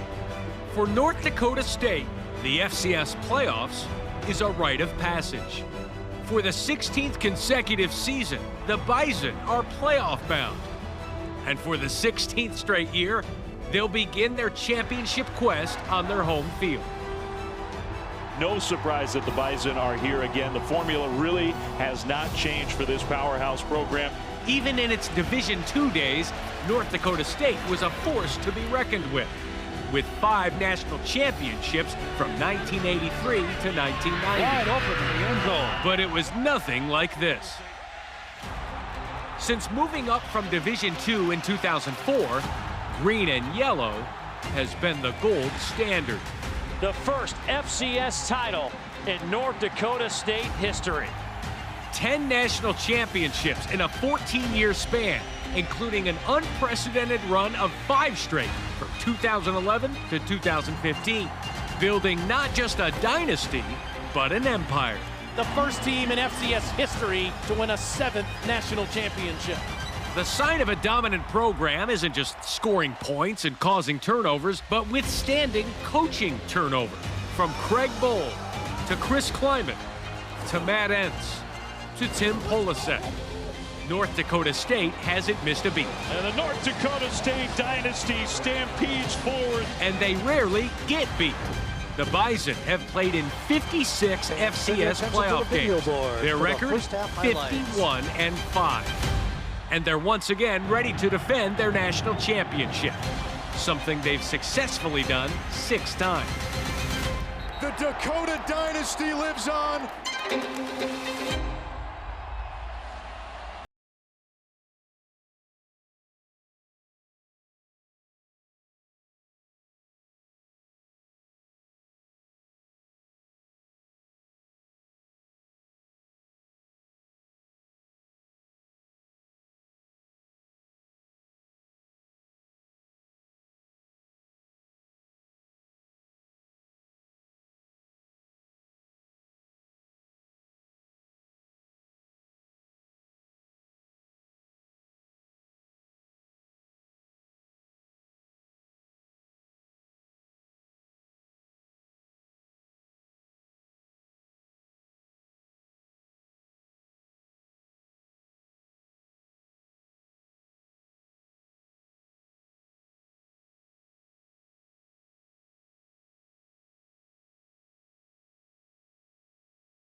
You're watching the NCAA FCS Championship coverage continuing here on ESPN+. in South Dakota, a snowy day. Luckily inside the Dakota Dome, where South Dakota leads Drake 17-10, getting ready to get this second half underway. Shout out to Brian for the long distance camera shot here. Jason Ross Jr., Tioka Jackson with you. So Tioka, you talked about the trios on these offenses heading into this game. So far, the difference maker is LJ Phillips, Aiden Bauman, and Lorenzo Fenner with that last touchdown catch for South Dakota. The slim separation of 7 points right now. Yeah, what you saw from the Yotes was their ability to get their running game going and establish their deep play action pass. You have got to make a decision if you're a safety of these Bulldogs. Are you going to help out on this run game or stay back? Now, this is where you want to see Nick Herman and company get their running game established so you can create the same bind for this Yotes defense. The team that's able to establish the run and or continue to do what they're doing efficiently on the run game and then take advantage of it with a deep play action pass will take control of this football game going forward. See the numbers on the South Dakota trio. Again, Fenner, his catch one-on-one against Caudy, the difference maker right now. And South Dakota going to get the football to begin this second half. So a huge drive, up 7 right away to start off this third quarter. And if you look at those numbers, that tells me that the Yotes don't have to change anything. Continue to do what we were doing in the first half. Let's just try to do it better because you know Drake's going to raise their intensity because at the end of the day, folks, whoever loses this game is going home. And as much as you like home, you don't want to go home this time of year. Everybody's played this hard to get to Mercer next week. That's the ticket these two teams want to punch for the second round next Saturday. South Dakota had the bye last year. This year, they say we're trying to prove ourselves. Not an easy task to handle with this Drake group coming on the road to try to pull off this upset. This kick returnable here. Taking it out is Martins. Electric returner, get a block. Martins past the 40. Trying to beat Caudy down the sideline. He got past him and brought down inside of the 30. Brought down to number 46. For the Bulldogs. Boy, what a touchdown-saving play by Trenton Radloff right there. Beautiful job of blocking and running. First of all, no defender for the first 35 yards or more. And then outruns the other one. Not sure about that effort there by number 91 in white. But the effort by everybody in black jerseys was sensational. So now a golden opportunity in terms of field position to start this drive. And Phillips couldn't get past Sean Allison, whose name we haven't called a ton today. His dad made the trip. His dad, who coached him since he was in second grade. Dad, Chris. Yeah. Chris taught him how to tackle. And I'm telling you right now, Chris is jumping up and down because that was a beautiful tackle. And like you said, we haven't said his name a lot, but this guy right here, they tell us he embodies everything they want to be in their program in terms of the way you look, in terms of the way you practice, and in terms of the way you perform in the game. Sean Allison said this group is battle-tested. Early battle, though, here. Opening drive of the third quarter. Backed up in their own territory. Bauman going to fake it. Pressured. Goes down the field. Has Fenner wide open. That's complete to Lorenzo Fenner. Touchdown, South Dakota.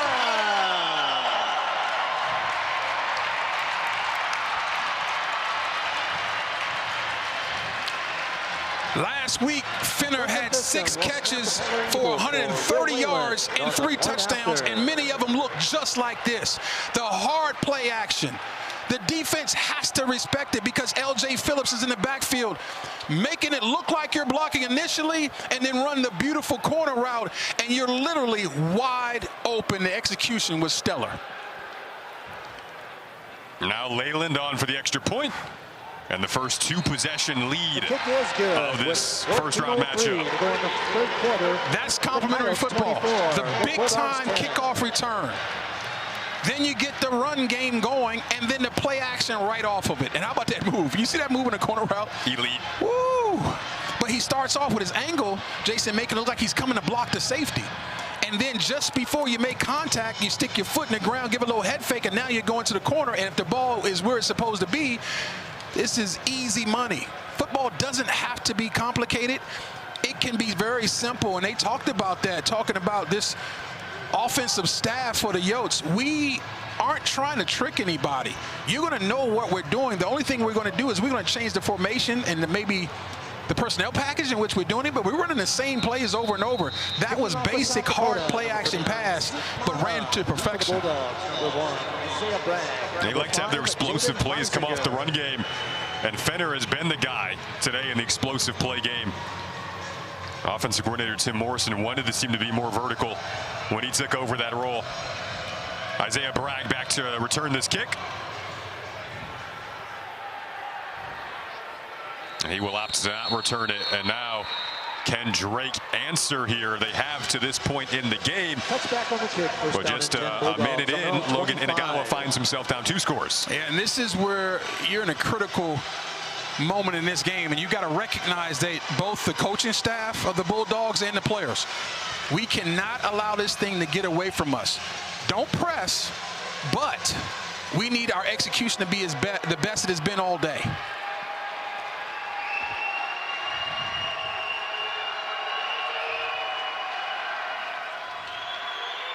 They'll pitch it patiently to Herman, and he cuts upfield for a gain of 11 there on 1st and 10. I like the first down call. You got to establish Herman.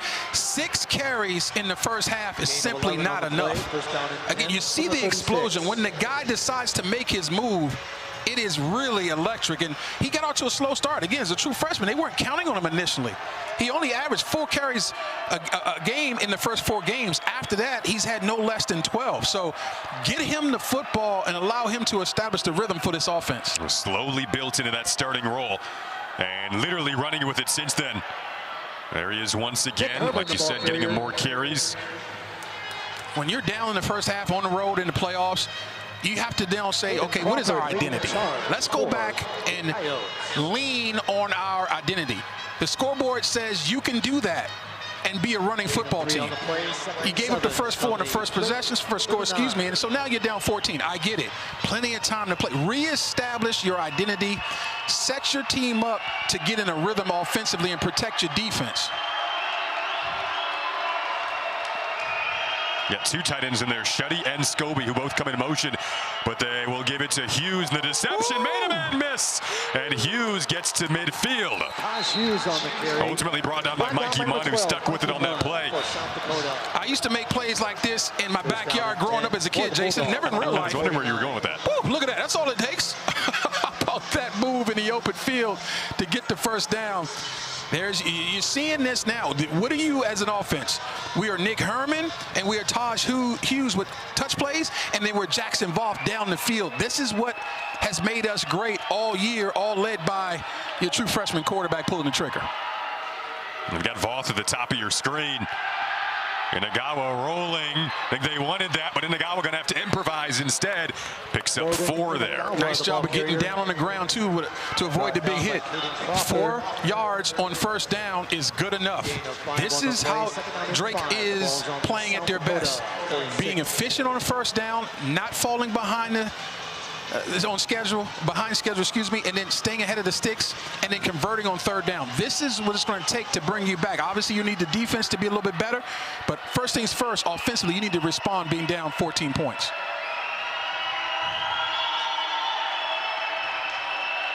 Huge drive in this first round matchup. Going back to the ground, pads popping once again down in the field. You see the true freshman showed me something there.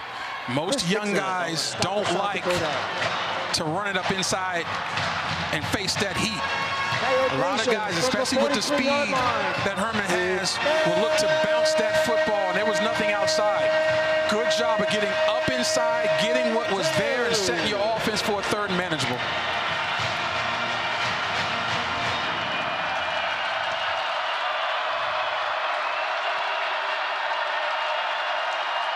The carrier this time is Woodson, the senior back, got driven back. Decision time.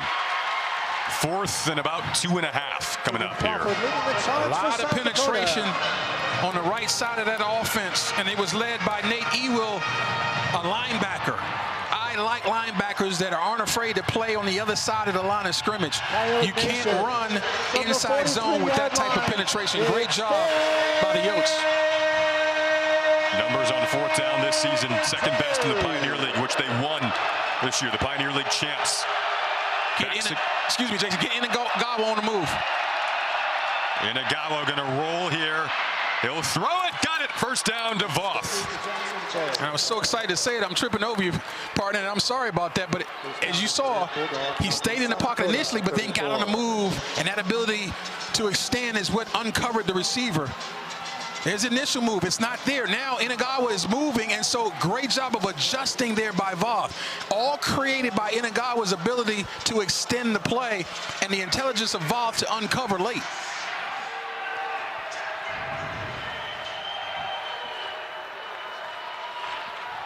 They'll go back to the ground here with Herman. Got to the right side, and he is busting off of tackles. Picked up 7 there on first down.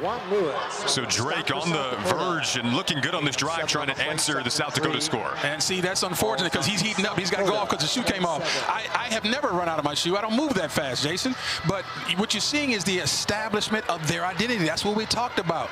These 3 guys, Inagawa, Herman, and Hughes, establish those 3 and then make the game easier.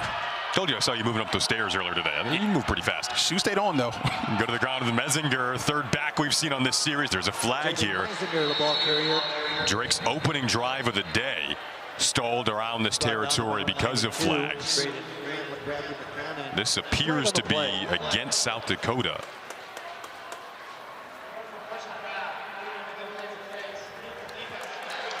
After this is to the goal, first down.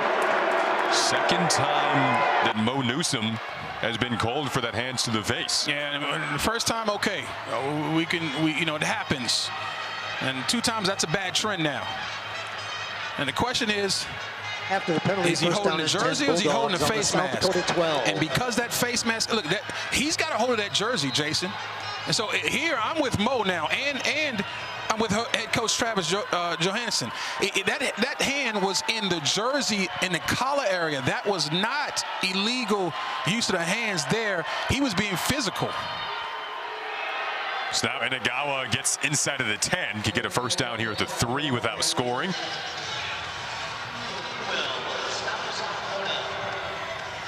So here's the chess match now with Kyle Kemp, the offensive coordinator of the Drake Bulldogs, versus Billy Kirch, the defensive coordinator of the Yotes. It's very important that the Bulldogs get this ball across the goal line. What do you come up with to continue to move the ball forward? I say continue to run the football with Nick Herman. They do just that, but he gets met pretty quickly. Gabe Hardman, talk about liking those linebackers coming down, was a part of the tackle there. Nice job of being physical at the point of the attack. And we mentioned how simple the offense is of South Dakota. Same thing on the other side with Drake. You know they're going to make this a street fight at the line of scrimmage. Can you respond?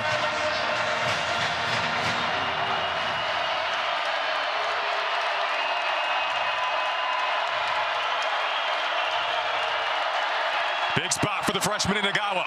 Looking, pressure comes, and he goes down. Maybe lucky to hold on to that football. Caden Crawford came around the edge for his 4th sack this season. The transfer from Iowa looking like a young LT.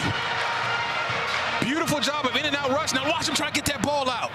I love greedy defenders not being satisfied with just a snap. Watch that right arm. I'm looking to get that ball out. I'm looking to create a turnover for my defense. That's a beautiful job there, and give a lot of key to the freshman as you get this shift. Look out here. Right now, lining up, they've got Woodson ready to take a direct snap. But then coming over in motion is Scobie. Interesting call here. Woodson gonna throw it. They've got the first down, and more inside of the 5.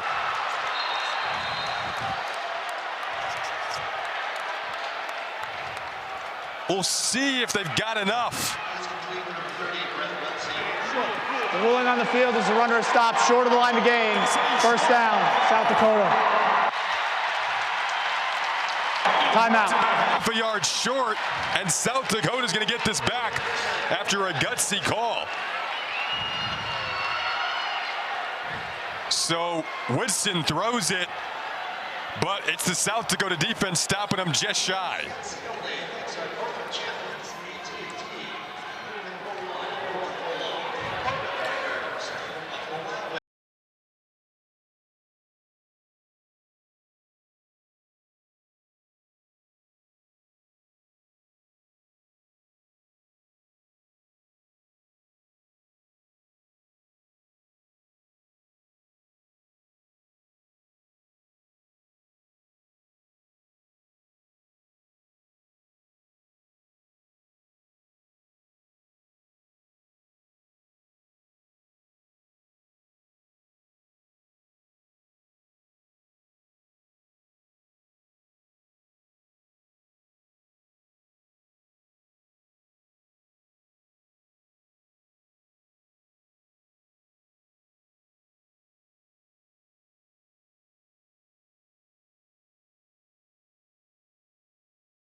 So ruling on the field just short of a first down. And we're going to get the verdict here.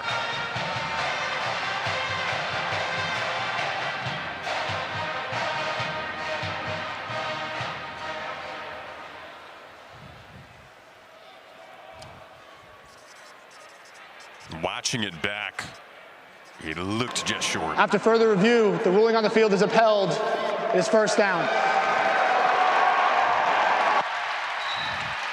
So we believe that this was the long snapper. And Brett Welsing. Yeah, he started there, and there's the knee down. He needed to get just outside of the 2, and it looks to be about a yard short of that, Jason. So I think that's the right call.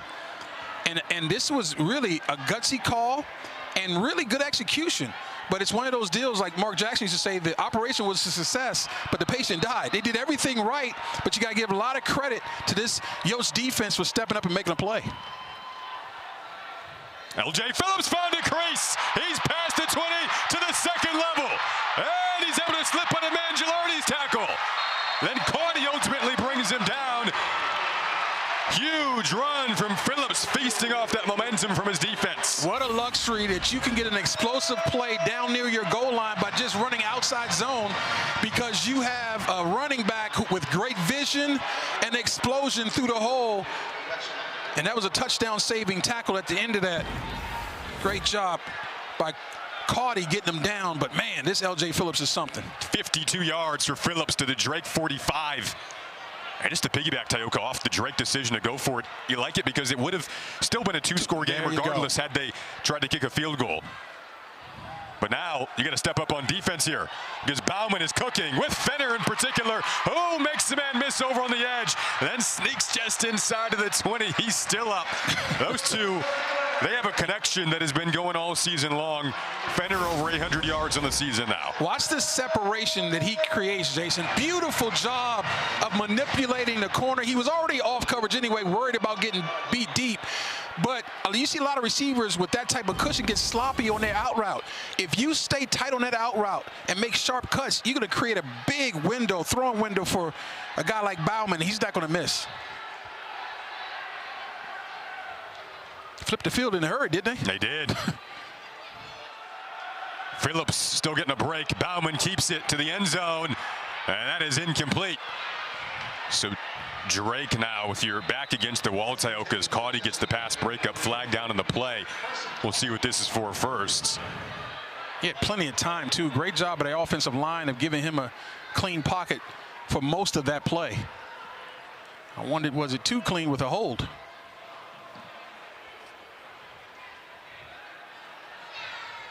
That was outstanding coverage there by our guy Caudy. He called him the junkyard dog. Well, he not just tough, he can cover too. There is no foul for roughing the passer. The result of the play is an incomplete pass. It's second down. So we play on. Yep. If you're Drake here, got to hold him to minimum field goal. Emotionally, how do you bounce back from what just happened? Well, that's the key, right? I mean, football is going to be about swings of emotion and momentum. You have to do your part. Do your job defensively. Keep them out of the end zone. Give this offense a chance who they show now they can move the football.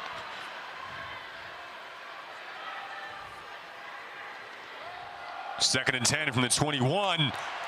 Great tackle made up the middle. That time by Ronan Poynton, an Iowa native. Again, watch Poynton get down, boom, get downhill. When you get downhill as a linebacker, you pull linemen off of your defensive linemen so that they no longer can double, but also you fill gaps on the other side of the line of scrimmage. It makes it really tough for the running back to see their cutback lanes. If you're Drake, you need this stop. 3rd and 8. Here comes pressure. They do bring the house. Sets up another one-on-one with Fenner. Oh, he did it again!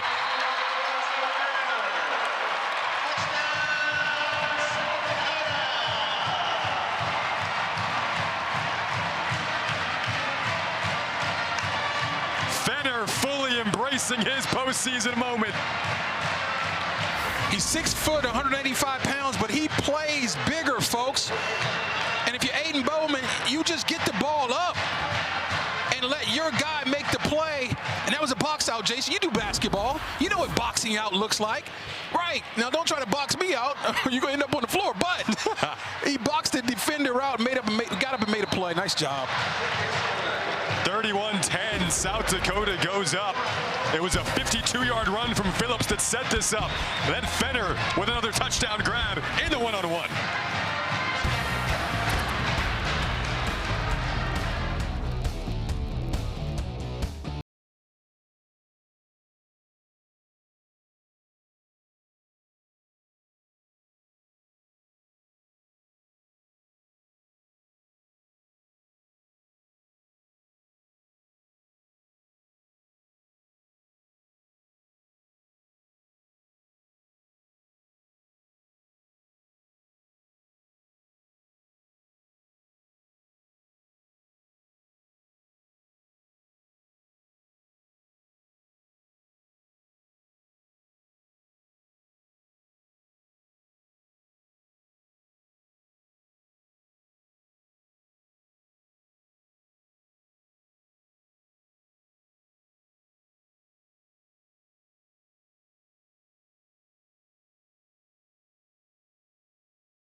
So looking at this part of the bracket, Youngstown State and Yale looking to get a ticket to Bozeman. I just want to point out that game right now because Youngstown State was up 35-7.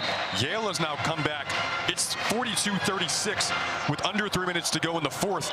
So right now, if you're a Drake fan, you're looking around the FCS playoff bracket and saying this is an overtime. Okay, if you get a touchdown in the final 5 minutes of this third quarter, you can get it to a 2-score game. That's the key. That's right. And if you understand that USD is minus 48 in fourth quarters over the season, so they give up points in the fourth quarter. And Drake does a great job in the fourth quarter. They're plus 57 against opponents in the fourth quarter. So there is a roadmap to a comeback. You just have to do it right now. Got to start right here with Logan Inagawa, who we talked to earlier this week. He said, he played in 6 postseason games in high school, but told us this is different. This is a bigger stage. He knows it's new, but he knows he deserves to be here and has settled into this role, but down right now. And they talked about his poise and his composure. Well, it's super necessary that he leans on those attributes right now. Again, he still can run the football, though. He's got his guy Todd Hughes on the far side of the field. They look to Voth instead. Voth makes the catch and breaks a tackle before a wrestling move to bring him down by Dewan Lewis. Well, it starts with the great move on man coverage, getting inside right now. Beautiful job of running the slant. And then he gets a suplex, but holds on to the football. Nice job by Dewan Lewis and others. 2-point takedown. I don't know if you do wrestling. We need to get you to do some wrestling there. We've done powerlifting. That was kind of a power lift into the air of a player. Now here's a good run on the right side from Herman. I know you've liked him getting involved all day. Definitely can't get away from that, even if the time starts back against the wall. So the NCAA FCS Championship coverage continues with second-round coverage next week on ESPN+. For more info, visit NCAA.com, the home for all NCAA championships. We mentioned how thrilling these playoffs are. You and I had a Lehigh team last season in the first round that went into Richmond at the time, pulled off an upset in a back-and-forth classic. They're seeded this year and have a bye. It is such a fun bracket. You really see it all. Right now, Yale trying to pull off that comeback. And Drake trying to pull off a comeback, too. Inagawa pressured. It's Crawford who got it last time, bringing the pressure, and he just has to throw it away. So Crawford doesn't get a sack, but credit him with disrupting things there. There is a flag out. I thought his intended receiver got held, Jason. I think this is going to be a pass interference. It's in that spot. Went hard play action. Couldn't tell who the receiver was trying to get down the side. The pass, holding, defense, number 25, 10-yard penalty, automatic first down. Yeah, they caught R.J. Stewart down the sidelines. I think he got fooled by that play action. Again, didn't see the receiver trying to beat him deep, but listen, I'd rather get a holding call, automatic first down, than a touchdown, giving up a touchdown. So, got to be smart. That was a smart play right there by R.J. Stewart.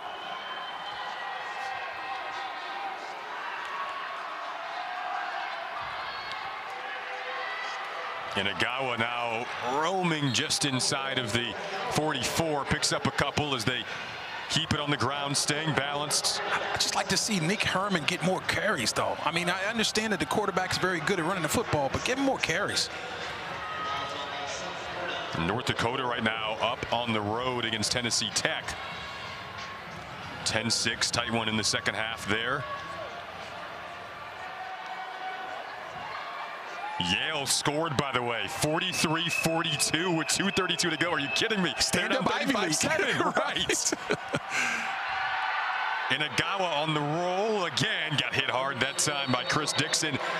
So now that sets up third down, and this place is going to get loud. What do you do here if you're Drake? Well, I think the first thing you have to understand mentally is this is two-down territory. If I'm the Drake Bulldog coaching staff, I'm thinking we need 2 plays to get 5 yards. So running the football is a very good option. Now, having said that, they line up in empty. Let's see if they shift out of it.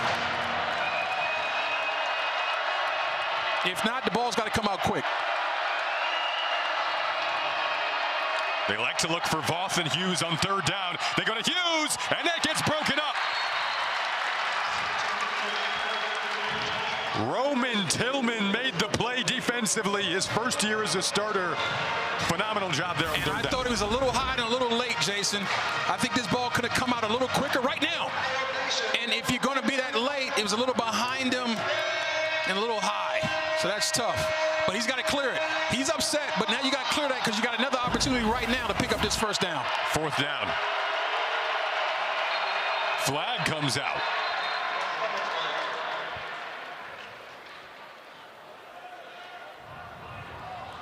Disconcerting signals. I mean, that was a quick flag. Delay of game. Defense, number 5 for clapping. 5-yard penalty results in a first down. Kept the ball? What happened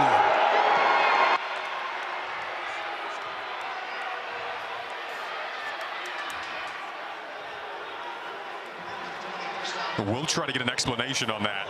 I mean, that's a situation where the ball is marked and a defender either moves the ball backwards, pushes the ball, kicks the ball, does something like that. I didn't see that happening, but that's the only thing I can think right now. And it changes the event here. A gift on 4th and 5. Fresh set of downs. Like you said, they really need to score this quarter on this drive. Even if it does wind down, this drive feels like a must to finish in the form of a touchdown. No question. And if you don't score before the end of the quarter, you want to make sure the quarter ends with you in possession of the football and at least in the red zone. Great job of run defense right there by the Yotes, setting up a 2nd and 10 scenario. I'm still not abandoning the run here, Jason. Fake it to Hughes. Pressure comes. And Agawa gets it away. Well, he did a great job of dropping the defender with a quick little juke move. Just didn't get enough on the pass. He had a receiver open. It would have been a terrific play by the freshman. Just couldn't get enough on it. So once again, same situation. You don't have to get it all on 3rd down. This is 2-down territory here. And I would love if they pick up positive yardage to go with some tempo to finish the drive off to get the first. 3rd and 9. Inagawa has space, and he has the first down. Gets inside of the red zone on 3rd and 9, a designed run for their QB who ran a lot of triple option in high school. Freshman comes up big here. They motion the back out to get everybody's attention. There's no one in the A gap. You can't have 2 B gap rushers in the middle of the field like that because it will part like the Red Sea. What a sensational call by Kyle Kemp, the offensive coordinator. The only thing I want to see from Inagawa is to slide at the end of that so you don't take the hit.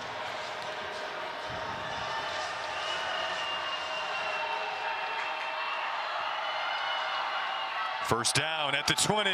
It's Herman on the cutback. Tillman brought him down, but there's a flag right where he made that cut. Yeah, Carter Cooper got held, just as you said, right when he made that cut. That's why he was able to get to the edge initially. The UConn transfer got held. Holding. Offense, number 78. 10-yard penalty. First down. Against the gain of 6. There's Van der Wolstein on the outside getting caught with his hand in the cookie jar.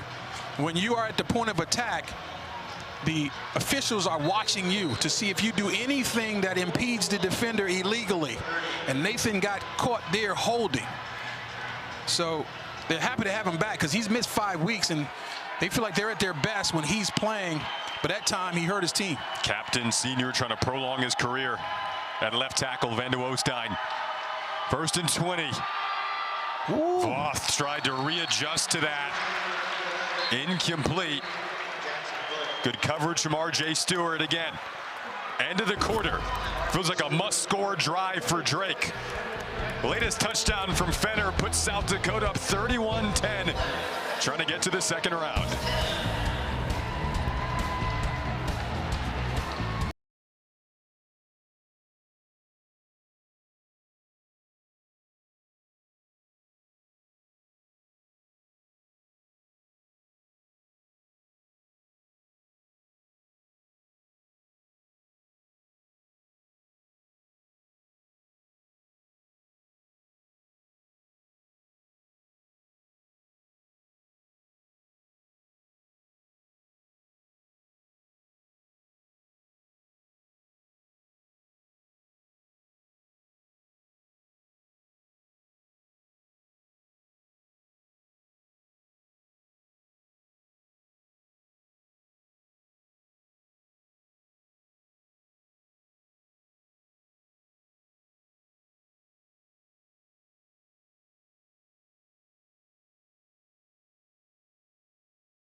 You see the top 8 seeds in the FCS playoffs. Montana State is where we are headed next week, Tioka. They're awaiting the winner of this insane Yale-Youngstown State game. Look at those first 3. I mean, it doesn't really matter what year it is. Generally, you're going to see some sort of combination of North Dakota State, and Montana right up at the top of that thing. It is like clockwork. Doesn't fail. Ivy League back in this year. The clapping call, by the way, was the disconcerting signal that was the initial 4th down that prolonged this drive that is now at 2nd and 20 from the South Dakota 30. Hughes, who's not a running back, but he can line up as one, kind of acted as one there, and it brings up 3rd and very long in 4-down territory in the 4th quarter. Yeah, that's good defense by the Yotes, because whenever number 25 is in motion, all eyes are on him, and they should be, because they're trying to figure out creative ways to get him the ball, and there's nothing new in there. Now, this is a really tough situation. Again, as I've been saying this whole drive, this is 4-down territory. Now, maybe if you get half of this, you might think about kicking it, but right now, you got to be thinking 4-down territory. Let's see what they come up with. Better protect, though. Good protection, but the ball was batted, then caught by an offensive lineman. And he got about 1.5 yards, but in his mind, he had dreams of a thick 6. Now, I don't know why he would, being almost 30 yards out. I'm just telling you, as a former lineman, whenever you get your hands on your ball, your eyes get really big. Great job of getting your hands up and knocking that thing down. How about the catch, though? From a guard? Are you kidding me? Newsome batted it. Henry caught it. Great job by Nate Henry. Didn't get very far. Now, when he tells his grandchildren in about 35, 40 years from now, it was one of the greatest runs you've ever seen. 4th and 17. A drive where you really need a touchdown. If I'm the Yotes, I'm bringing pressure. Get that ball out of his hands. They got it off with 2 on the play clock. Pressure is coming. Inagawa keeps it alive to the end zone. Entanglement there between the 2 players, but it is incomplete. No flags. Wanted Voth. A lot of contact in that end zone. A lot of contact. Wow. We'll take another look at it when we come back. And here it is. No call. Wanted Voth. Pretty clean play. South Dakota ball.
There's a lot of contact on that last play. Drake trying to march down the field to make it a 2-score game. They do not. South Dakota takes back over here with 13:26 to go. Made it to the semifinals of the FCS playoffs last year. Lost to Montana State. 11 seed this year. Didn't get the bye. And they want to prove to people that they're still amongst the contenders for a national title. Ball start. Offense, number 6. 5-yard penalty. First down. So penalty sets him back here. If you're Drake, of course, you want to get this defense off the field as soon as possible. Yale today saying nothing is impossible. Up 43-42 with 18 seconds left against Youngstown State. They trailed 35-7, and they have officially just won that insane game to punch a ticket to Bozeman next week. So Yale back in the postseason, and they are saying we are not done. And here is LJ Phillips saying, I'm never done. Again, what a luxury. If you're the Yotes offense, you're running your 4-minute offense. What does 4-minute offense mean? I've got the lead, it's 4 minutes to go, and I'm trying to shut the door. Well, it's over 13 minutes left to go, but you're up 21 points. And so running that 4-minute offense where you're bleeding the clock, running the football and trying to kill the will of the opponent is all you're trying to do at this point. 22-1 in games in their last 23 when they've outran the opponent. Go to the air here. Balance has been impeccable so far in this second half. Jack Martins, who had a huge kick return at the beginning of this half that sparked a short field and a very quick touchdown for South Dakota to kick it off. And this is an offensive coordinator who knows you can have it your way. That used to be a fast food slogan that way. Have it your way. Well, this is where you are now because the defense has to overreact to any kind of play action fake. And now you got to play with some depth on the outside so they don't run by you. So all the underneath routes are there all day. Quick throw to the sideline again, but you get out of bounds. Zach Whitty on the catch. Villanova has advanced past Harvard. They'll play Lehigh next week. Lehigh team that last year was on the side of pulling off an upset, beating Richmond in the first round. They're seeded to get the bye this year.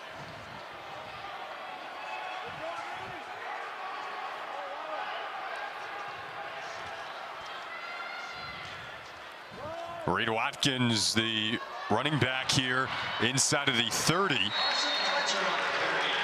Excuse me, Carson Fletcher taking the carry that time. Freshman who's also stepped up into this slew of young running backs. He's coming off his first career 100-yard game. If you're a Bulldog defender, this is obviously the worst place to be in this situation, but you gotta find a way to find the emotion and the fight that they've had all year to get back in this ball game. Can I get some penetration, create a negative play, create a turnover, get a tip, get an interception, something within the confines of the defense?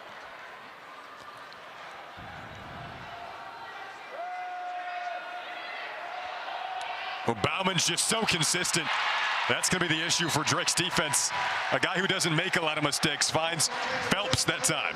And conventional wisdom is like, why are you putting the ball up? Why are you not using it? Because you have a fifth-year senior at quarterback who knows how to protect the football.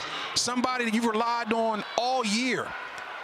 Again, the bench route from the slot, tough to cover. The coverage was there, tight coverage though, but the ball was where it's supposed to be, and these defenders are getting tired. I'll pitch it this time, just throwing so many different looks at him. It is Fletcher on the carry inside of the 10. 5'10", 215 from a teenager. Again, another guy who has yet to go through the offseason workout. Feeling good about himself, too, as he should. Fresh legs coming in off the bench. You can now rest Phillips in this situation, up 21 points, but you can feel confident that a guy like Carson Fletcher can move the ball down the field and keeping two hands on the football with ball security. South Dakota scored on 5 of 6 drives today. The last 2 were touchdowns. Knocking on the door again here. Bauman will play this one safe. Whoa. Then got driven into the ground, and officials say that was too much. And it sparks some words after. South Dakota didn't like the end of that. More flags come flying in. 2 Yotes went down. It's frustration. That's what this is, Jason. Frustration from the Drake Bulldogs. J.R. Flood putting the hammer on the quarterback well after the ball was thrown. That's frustration. And you might get some offsetting stuff. And it looks like we might have an injury as well, which would be super unfortunate. That's Bauman finally emerging up. The QB for South Dakota. They get him out of there. Yeah, he went down hard. I mean, when we see this replay, we're going to see the slam job by, I believe it was J.R. Flood, excuse me. And if what I think I saw is what I saw, I'm not upset at the Coyotes for coming to his defense. You can't put my senior quarterback down like that after the ball was being thrown without some retribution. I don't like personal foul penalties or reactive penalties, but sometimes you got to come in and let your quarterback know we got his back. And watch at the end of this play by Flood, number 7. Okay, now you got to let him go. Watch this. Dumping him hard on his head, the back of his head. And that should have drawn the penalty. In this day and age, back when I played, yeah, that's good football. Today, though, they're looking to protect defenseless players. And after the ball is thrown, the quarterback is a defenseless player, especially if he didn't cross the line of scrimmage, obviously, because it was a legal throw. So you just got to be smart. I understand that you're upset if you're J.R. Flood. This game is not going the way you'd hope. You see the end of your season coming in bright lights like a train. I understand why you're upset, but you got to channel that anger within the confines of legal football.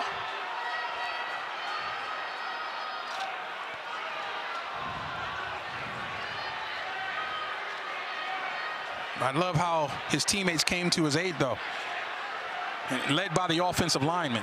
If you're an offensive lineman worth anything, you're going to come to your quarterback's aid no matter what, and multiple guys did that pretty quickly, so that was good to see. I've seen a situation where a quarterback has been roughed up a little bit and his teammates didn't really exactly fly over. That tells you about what kind of leader he is and how well liked he is in the locker room. But that's not an issue for Aiden Bowman. Oh, Bauman, excuse me. You can feel Bauman's leadership, and we talked to him earlier this week. And here's the call. There are multiple fouls on the play. Personal foul, roughing the passer. Defense, number 7. This penalty will be enforced half the distance to the goal and result in a first down. After the play, unsportsmanlike conduct. Defense, number 50. After the play, unsportsmanlike conduct. Offense, number 53. The distance penalties will cancel. This is both players' first of the game. It'll be first down and goal for South Dakota. Aiden Bauman told us you can't let the moment get you. You can't get caught up in the moment. Flood maybe got caught up here in the emotion, like you said. Yeah, there's no question about it. And I understand you're trying to make a play that we were talking about before. I got to find a way to make a play. That was just a little bit past where it should have been made. And you could say, hey, well, he didn't know the ball was gone. Well, you know, not knowing that the ball was gone is not a defense in getting a late hit. So it is what it is. And I love hitting the quarterback. Believe me, that's how I made my money. But you got to be smart.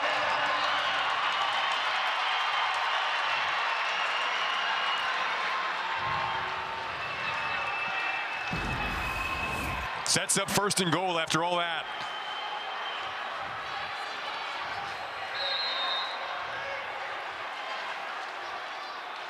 Captain Bauman will hand it off, and the pylon is just short of reach, along with flags coming out on the Carson Fletcher run. Well, I think that might be a hold on whoever was blocking J.I. Flood, because they wanted to make sure they dumped Flood at the end of that deal.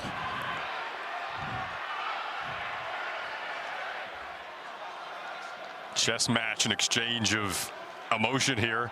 You might be right. There are fouls by both teams. Holding, offense, number 38. Personal foul, face mask, number 3. The foul's offset. Repeat first down. So, yeah, it's going to be very interesting to see if this ball continues to get ran right at Flood.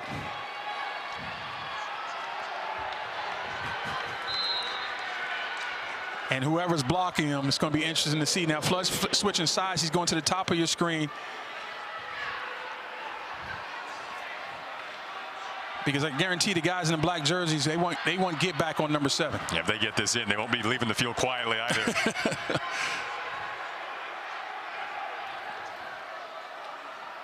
Bauman fixed the run to the end zone in the pass game. In the corner, still awaiting the signal. It looks like that was caught. And Bauman says you can chirp all you want. Scoreboard.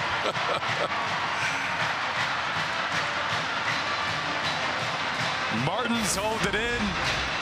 1-on-1 here. So they go hard play action again. Max protect. No pressure whatsoever. And you got one guy making a play on the ball. And that's the receiver going up and getting it, making a tough hands catch. It's a great job of Bauman putting the ball up where only his guy can get it. High point in the football. Leyland's extra point is up and good.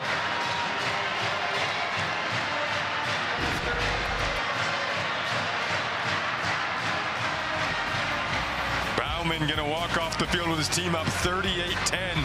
Feeling really good right now.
Mercer Bears awaiting Drake South Dakota winner, which right now looks like South Dakota with a commanding 38-10 lead after the last score. Fan base at least has their eyes set on that trip to Mercer next Saturday at noon.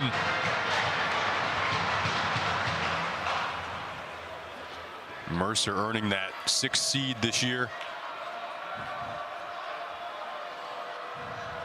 Down in Macon, Georgia, awaiting the winner of this one.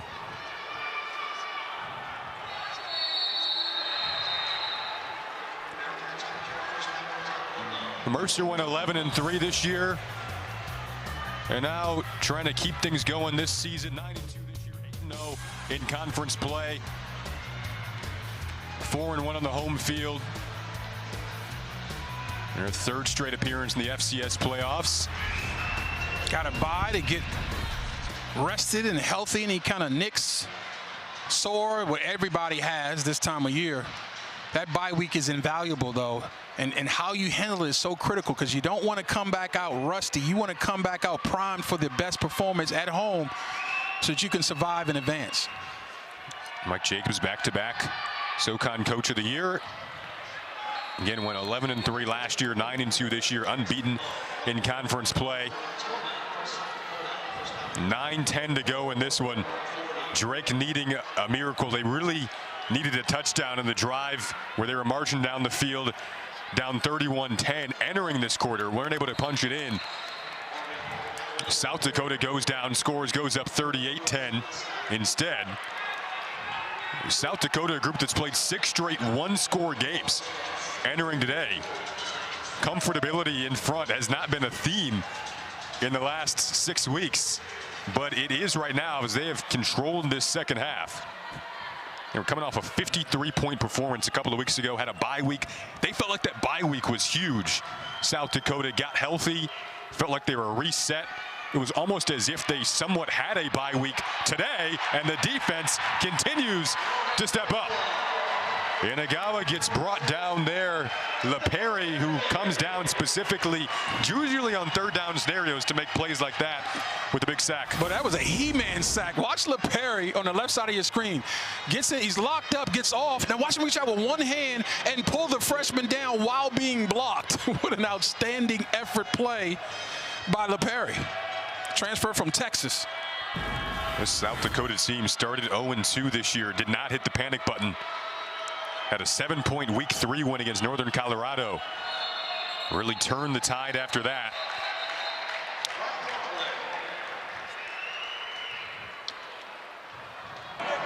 False start.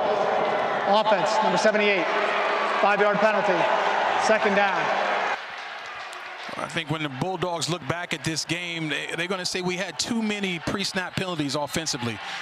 We were effective when we didn't hurt ourselves, but we hurt ourselves on almost every drive.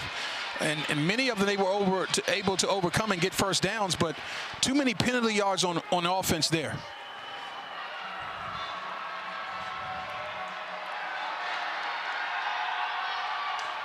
Quick throw to Hughes over the middle, wrapped up quickly.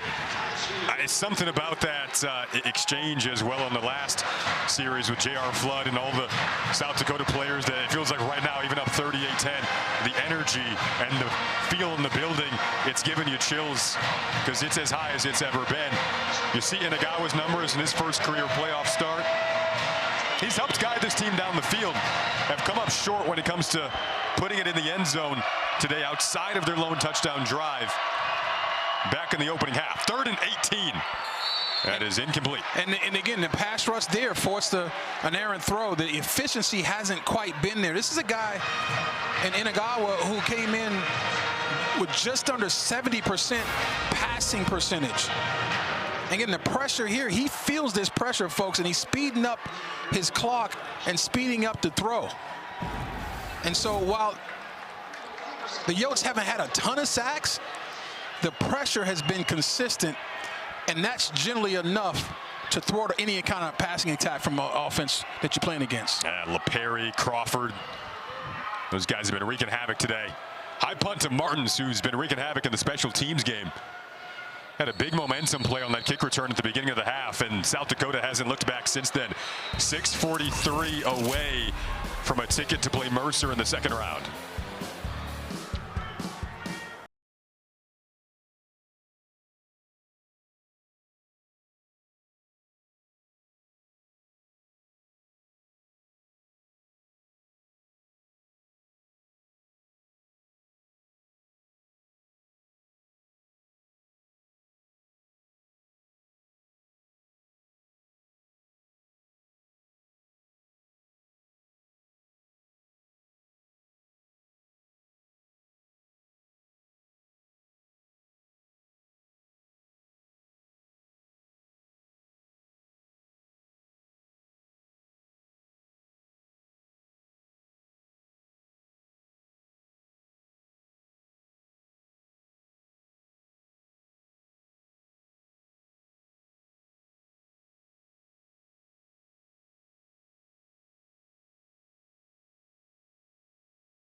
coach Travis Johansson in this South Dakota group, 6:43 away from the second round.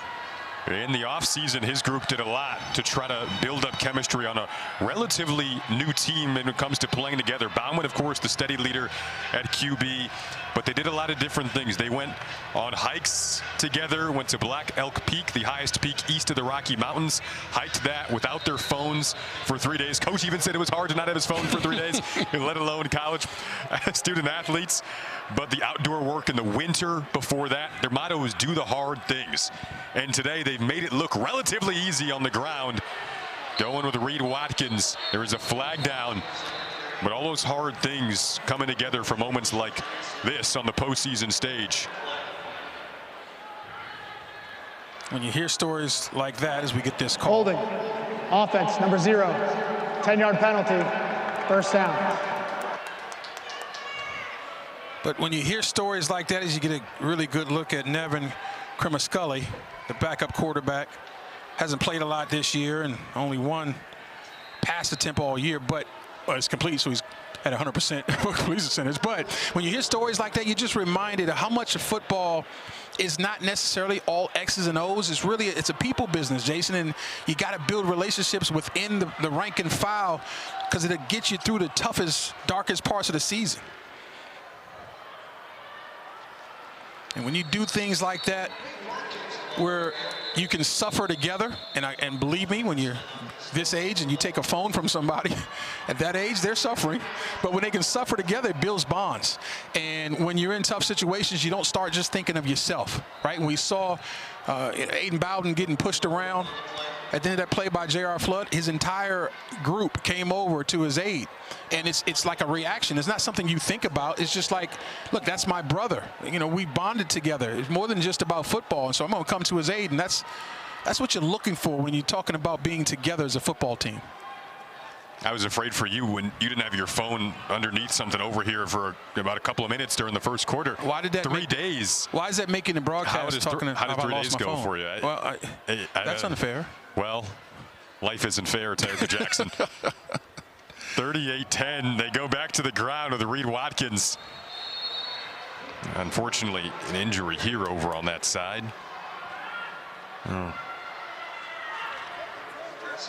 Looks like Tristan Anderson was able to pop up. But no, then he goes back down. I don't like the fact that he's pulling at that brace. Let's see if he can walk off under his own. It's a limp off, but not getting any help. It's a tough guy game right here. This game is not for the weak of heart.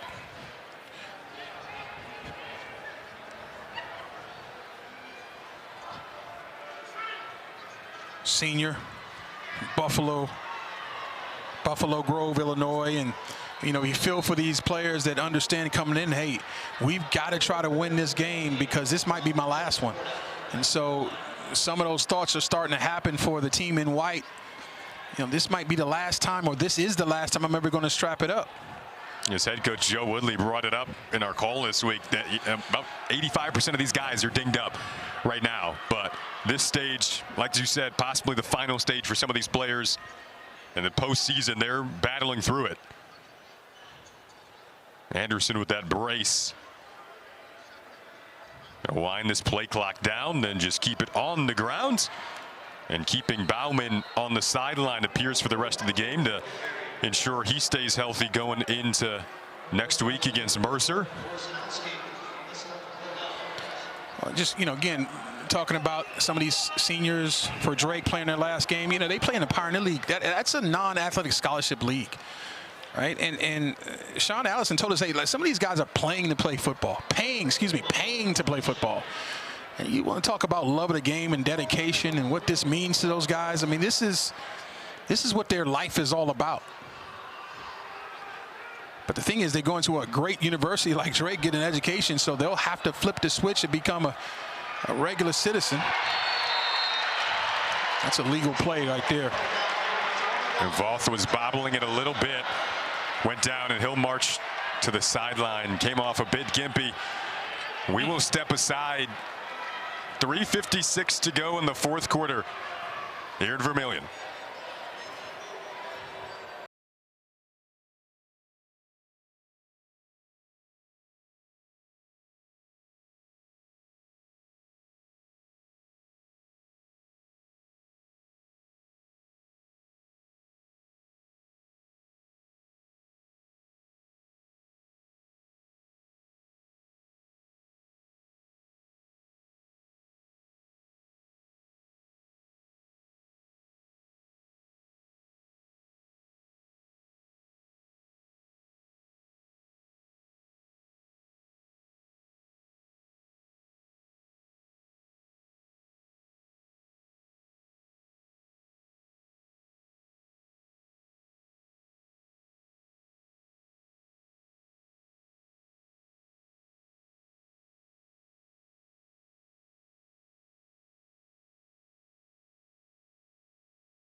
The key South Dakota plays in this game. All 3 phases. Yeah, all 3 phases. Defense, special teams, and offense. Braden White, they brought in, they could have redshirted him. It doesn't count towards the redshirt to play in the postseason. They bring him in on special teams. He comes with a big kick return. And then Fenner, you can't say enough about what he did today in the receiving game. And that's why I love that, though, because you're paying your coaching staff off for playing as a freshman, didn't burn the red shirt. And how about those heroes that we talked about in the open all showing up? Big. So the ground with Herman, and these are the players you spotlighted in the open. They have lived up to the hype, this offensive trio for South Dakota. Yeah, I mean, when you are efficient at running the football, check, 132 yards. You got a quarterback who has a tremendous amount of command of the offense and very efficient and doesn't put the ball at risk. Check, 261-yard passing, 4 TDs. And then you got a thriller on the outside that can beat man coverage at will, but that's tough to stop. Deliver here to Herman in the passing game this time. Out of the backfield. See where they end up marking that, where he went out. Looks to be enough for a first down as you see Rhode Island in a 1-score game has advanced to play UC Davis in the late one next Saturday.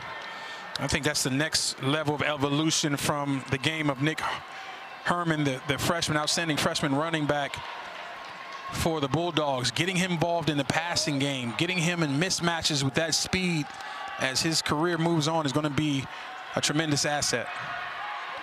Going to the air, trying to get that out of the air. Shuddy couldn't pluck it down. To your point on Herman and Inagawa, those two attended the same weekend when it came to recruiting when they were both still in high school. Both are freshmen. Both have emerged unexpectedly into starting roles. The sky really is the limit for that duo of Inagawa and Herman if they keep working hard together. No question about it. And how about that weekend for the Drake Bulldog staff and program to pluck 2 guys that eventually become starters and stars for your team. Inagawa emailed Coach Joe Woodley saying he had interest in Drake.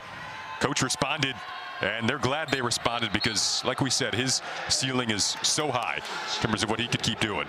In this day and age of football now, you got to start thinking, and they've been thinking about it already, how to keep both of these guys on the campus, right? Keep them on the Bulldog campus, because I guarantee you programs are going to come around sniffing to poach, because both of these guys are outstanding and their best football is ahead of them.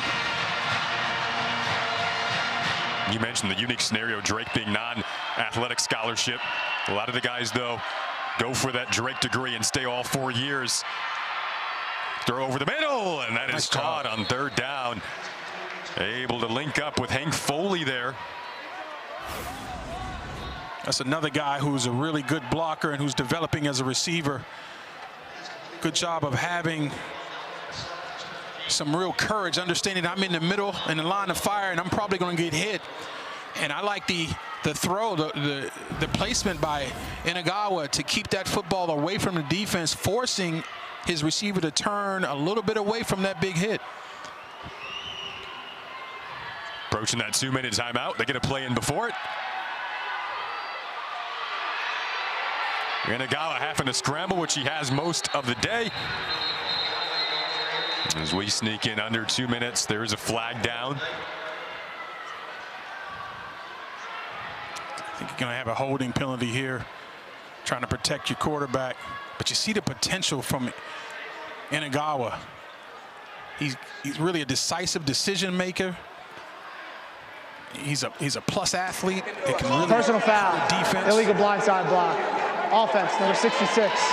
15-yard penalty. First down. South Dakota 155 away from the second round here on ESPN+.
Well, the other team in South Dakota has advanced, South Dakota State.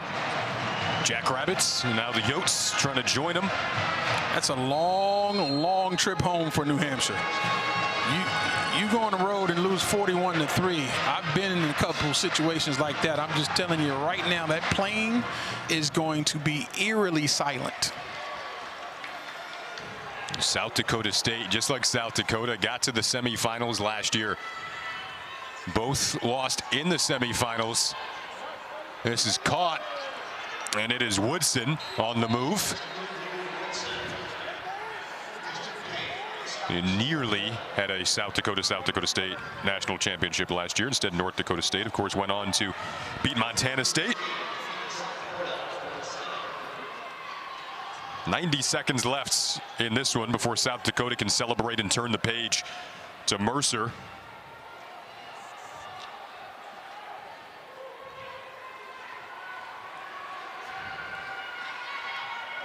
That is broken up. Good play out on the edge. Yeah, I thought that flag would come. Yep. I think he wrapped with the offside arm. It came from the other side of the field. You like to see that ball, that flag being thrown from the side of the field where the infraction took place, but I think he wrapped the offside arm. Austin Rosetta, guilty party here.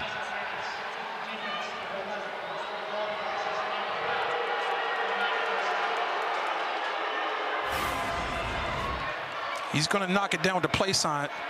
But see that offside arm, that backside arm pulling the shoulder? That's just enough. I mean, he tried to get away with it. There's the reach out for the shoulder right there. And pulling the receiver. See his body turn a little bit? That's all it took. Almost got away with it, though.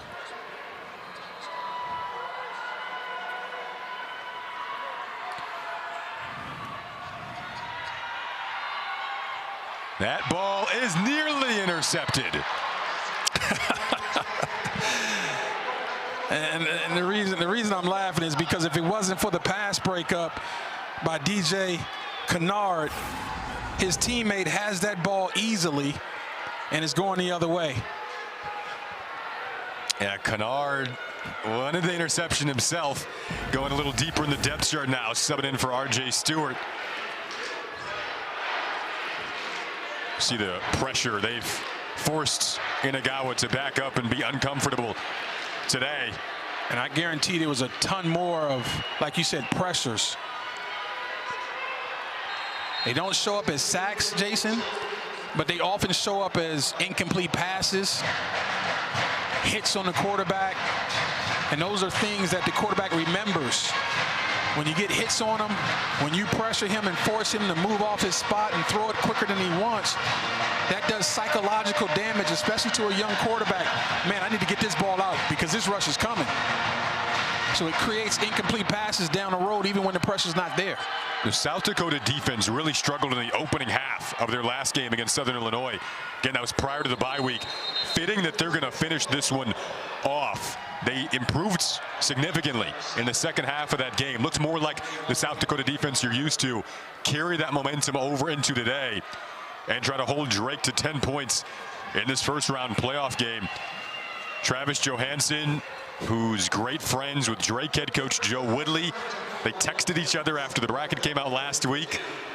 Both told us a little weird to go up against one of your best friends in the postseason. It's Travis who's going to come out on top today. Not the last time these two will see each other, but the first playoff matchup between two guys who learn the craft with each other, and that is plucked out of the air by DJ Kennard, but there is a flag down with 23 seconds left. So hard to push the ball down the field in this situation. Pass interference. Defense, number 21. 15-yard penalty. Snap. Where the defense is, and everyone else in the stadium knows the ball has to get pushed downfield, and that's DJ Kennard. Again, two hands in the receiver's back. Easy call. He was in great shape to make a play on that ball, but you don't need to push on the receiver to do it. Just stay in position and go high pointed. He did everything right except for push the receiver in the back. So this is just coaching tape for next week. And I guarantee you, that Travis Johansson is happy about it. He's got something to yell at his defense about because they played really well. Inagawa inside of the 10, still competing. Needs to learn how to slide, though. That's the freshman. Yeah, I love the competitiveness. I love the grit and the fight. Never give up. Just slide for me, young fella. Just remember now, you represent, as you see Drake calling timeout, you represent the future of this program. So keep getting these reps, keep fighting. Just slide like that in open field to protect yourself and to protect this offense. And he's going to be a good future face of this program. Just a true freshman from Atlanta. His first playoff start. You see the numbers there. Helped the team march down the field their first few drives. Only had a touchdown on one of those drives, though. The difference today. But a lot of potential for Inagawa and this group moving forward, and freshman running back Nick Herman, a South Dakota team that has made phenomenal halftime adjustments this season. That's been a key part of the narrative of their year. They are up 21-0 when you count this third and fourth quarter. They've outscored Drake 21-zip. And we talked about how poorly they played all year in terms of point differential in the fourth quarter. Well, you can erase that today. They were minus 48 coming in the fourth quarter of all their fourth quarters combined. Not today. Yeah, flip the script there to the end zone. Nice a catch. late score for Drake and Jackson Voth, sophomore, former walk-on at Kansas State, who's also going to be a key part of this Drake program moving forward. So they're going to lose Todd Hughes, number 25, the outstanding Swiss Army knight of this offense, but Jackson Voth will be back, like you said, as a sophomore. Look at the hands. Like we talked about how good his hands are. Strong, nice size hands, and soft. When he gets his hands on it, the play is over.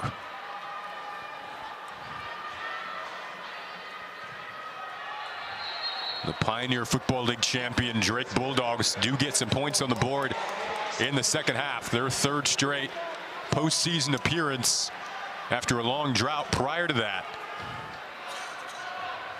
Illinois State will take on the tough task of going to Fargo after the win today.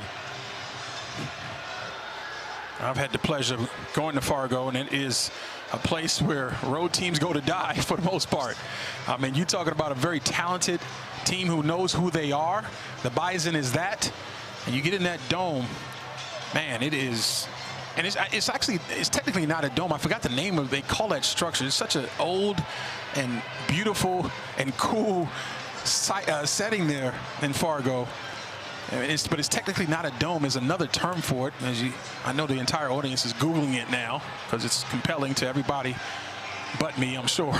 But great winter town. Like the way it comes together for football each week is phenomenal. So that'll be the destination for Illinois State. They got their own accent up there in Fargo. You know that, don't you? What's the movie you wanted me to watch, Fargo? Yeah, you have yet to do it. You begged me to watch. What movie did you beg me to watch?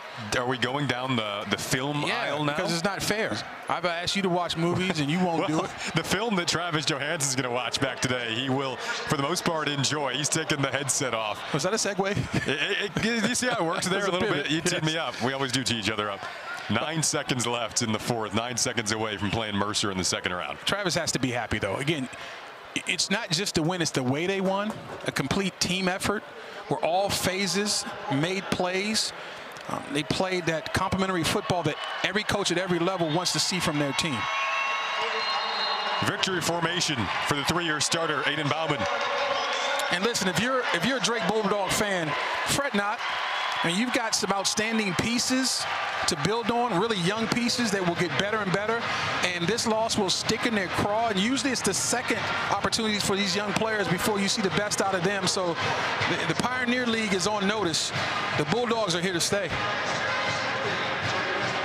There's your set bracket for the second round next Saturday.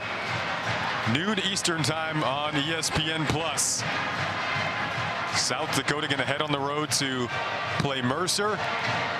Drake, a great season comes to a close and a bright future begins under their head coach, Joe Woodley. If you're going to beat the Yotes, you better be ready to play in the trenches the best football game of the year, because they're going to challenge you. And the moment you decide you're going to add guys to the box, they've got big-time receivers that can gash you downfield, and their quarterback is outstanding.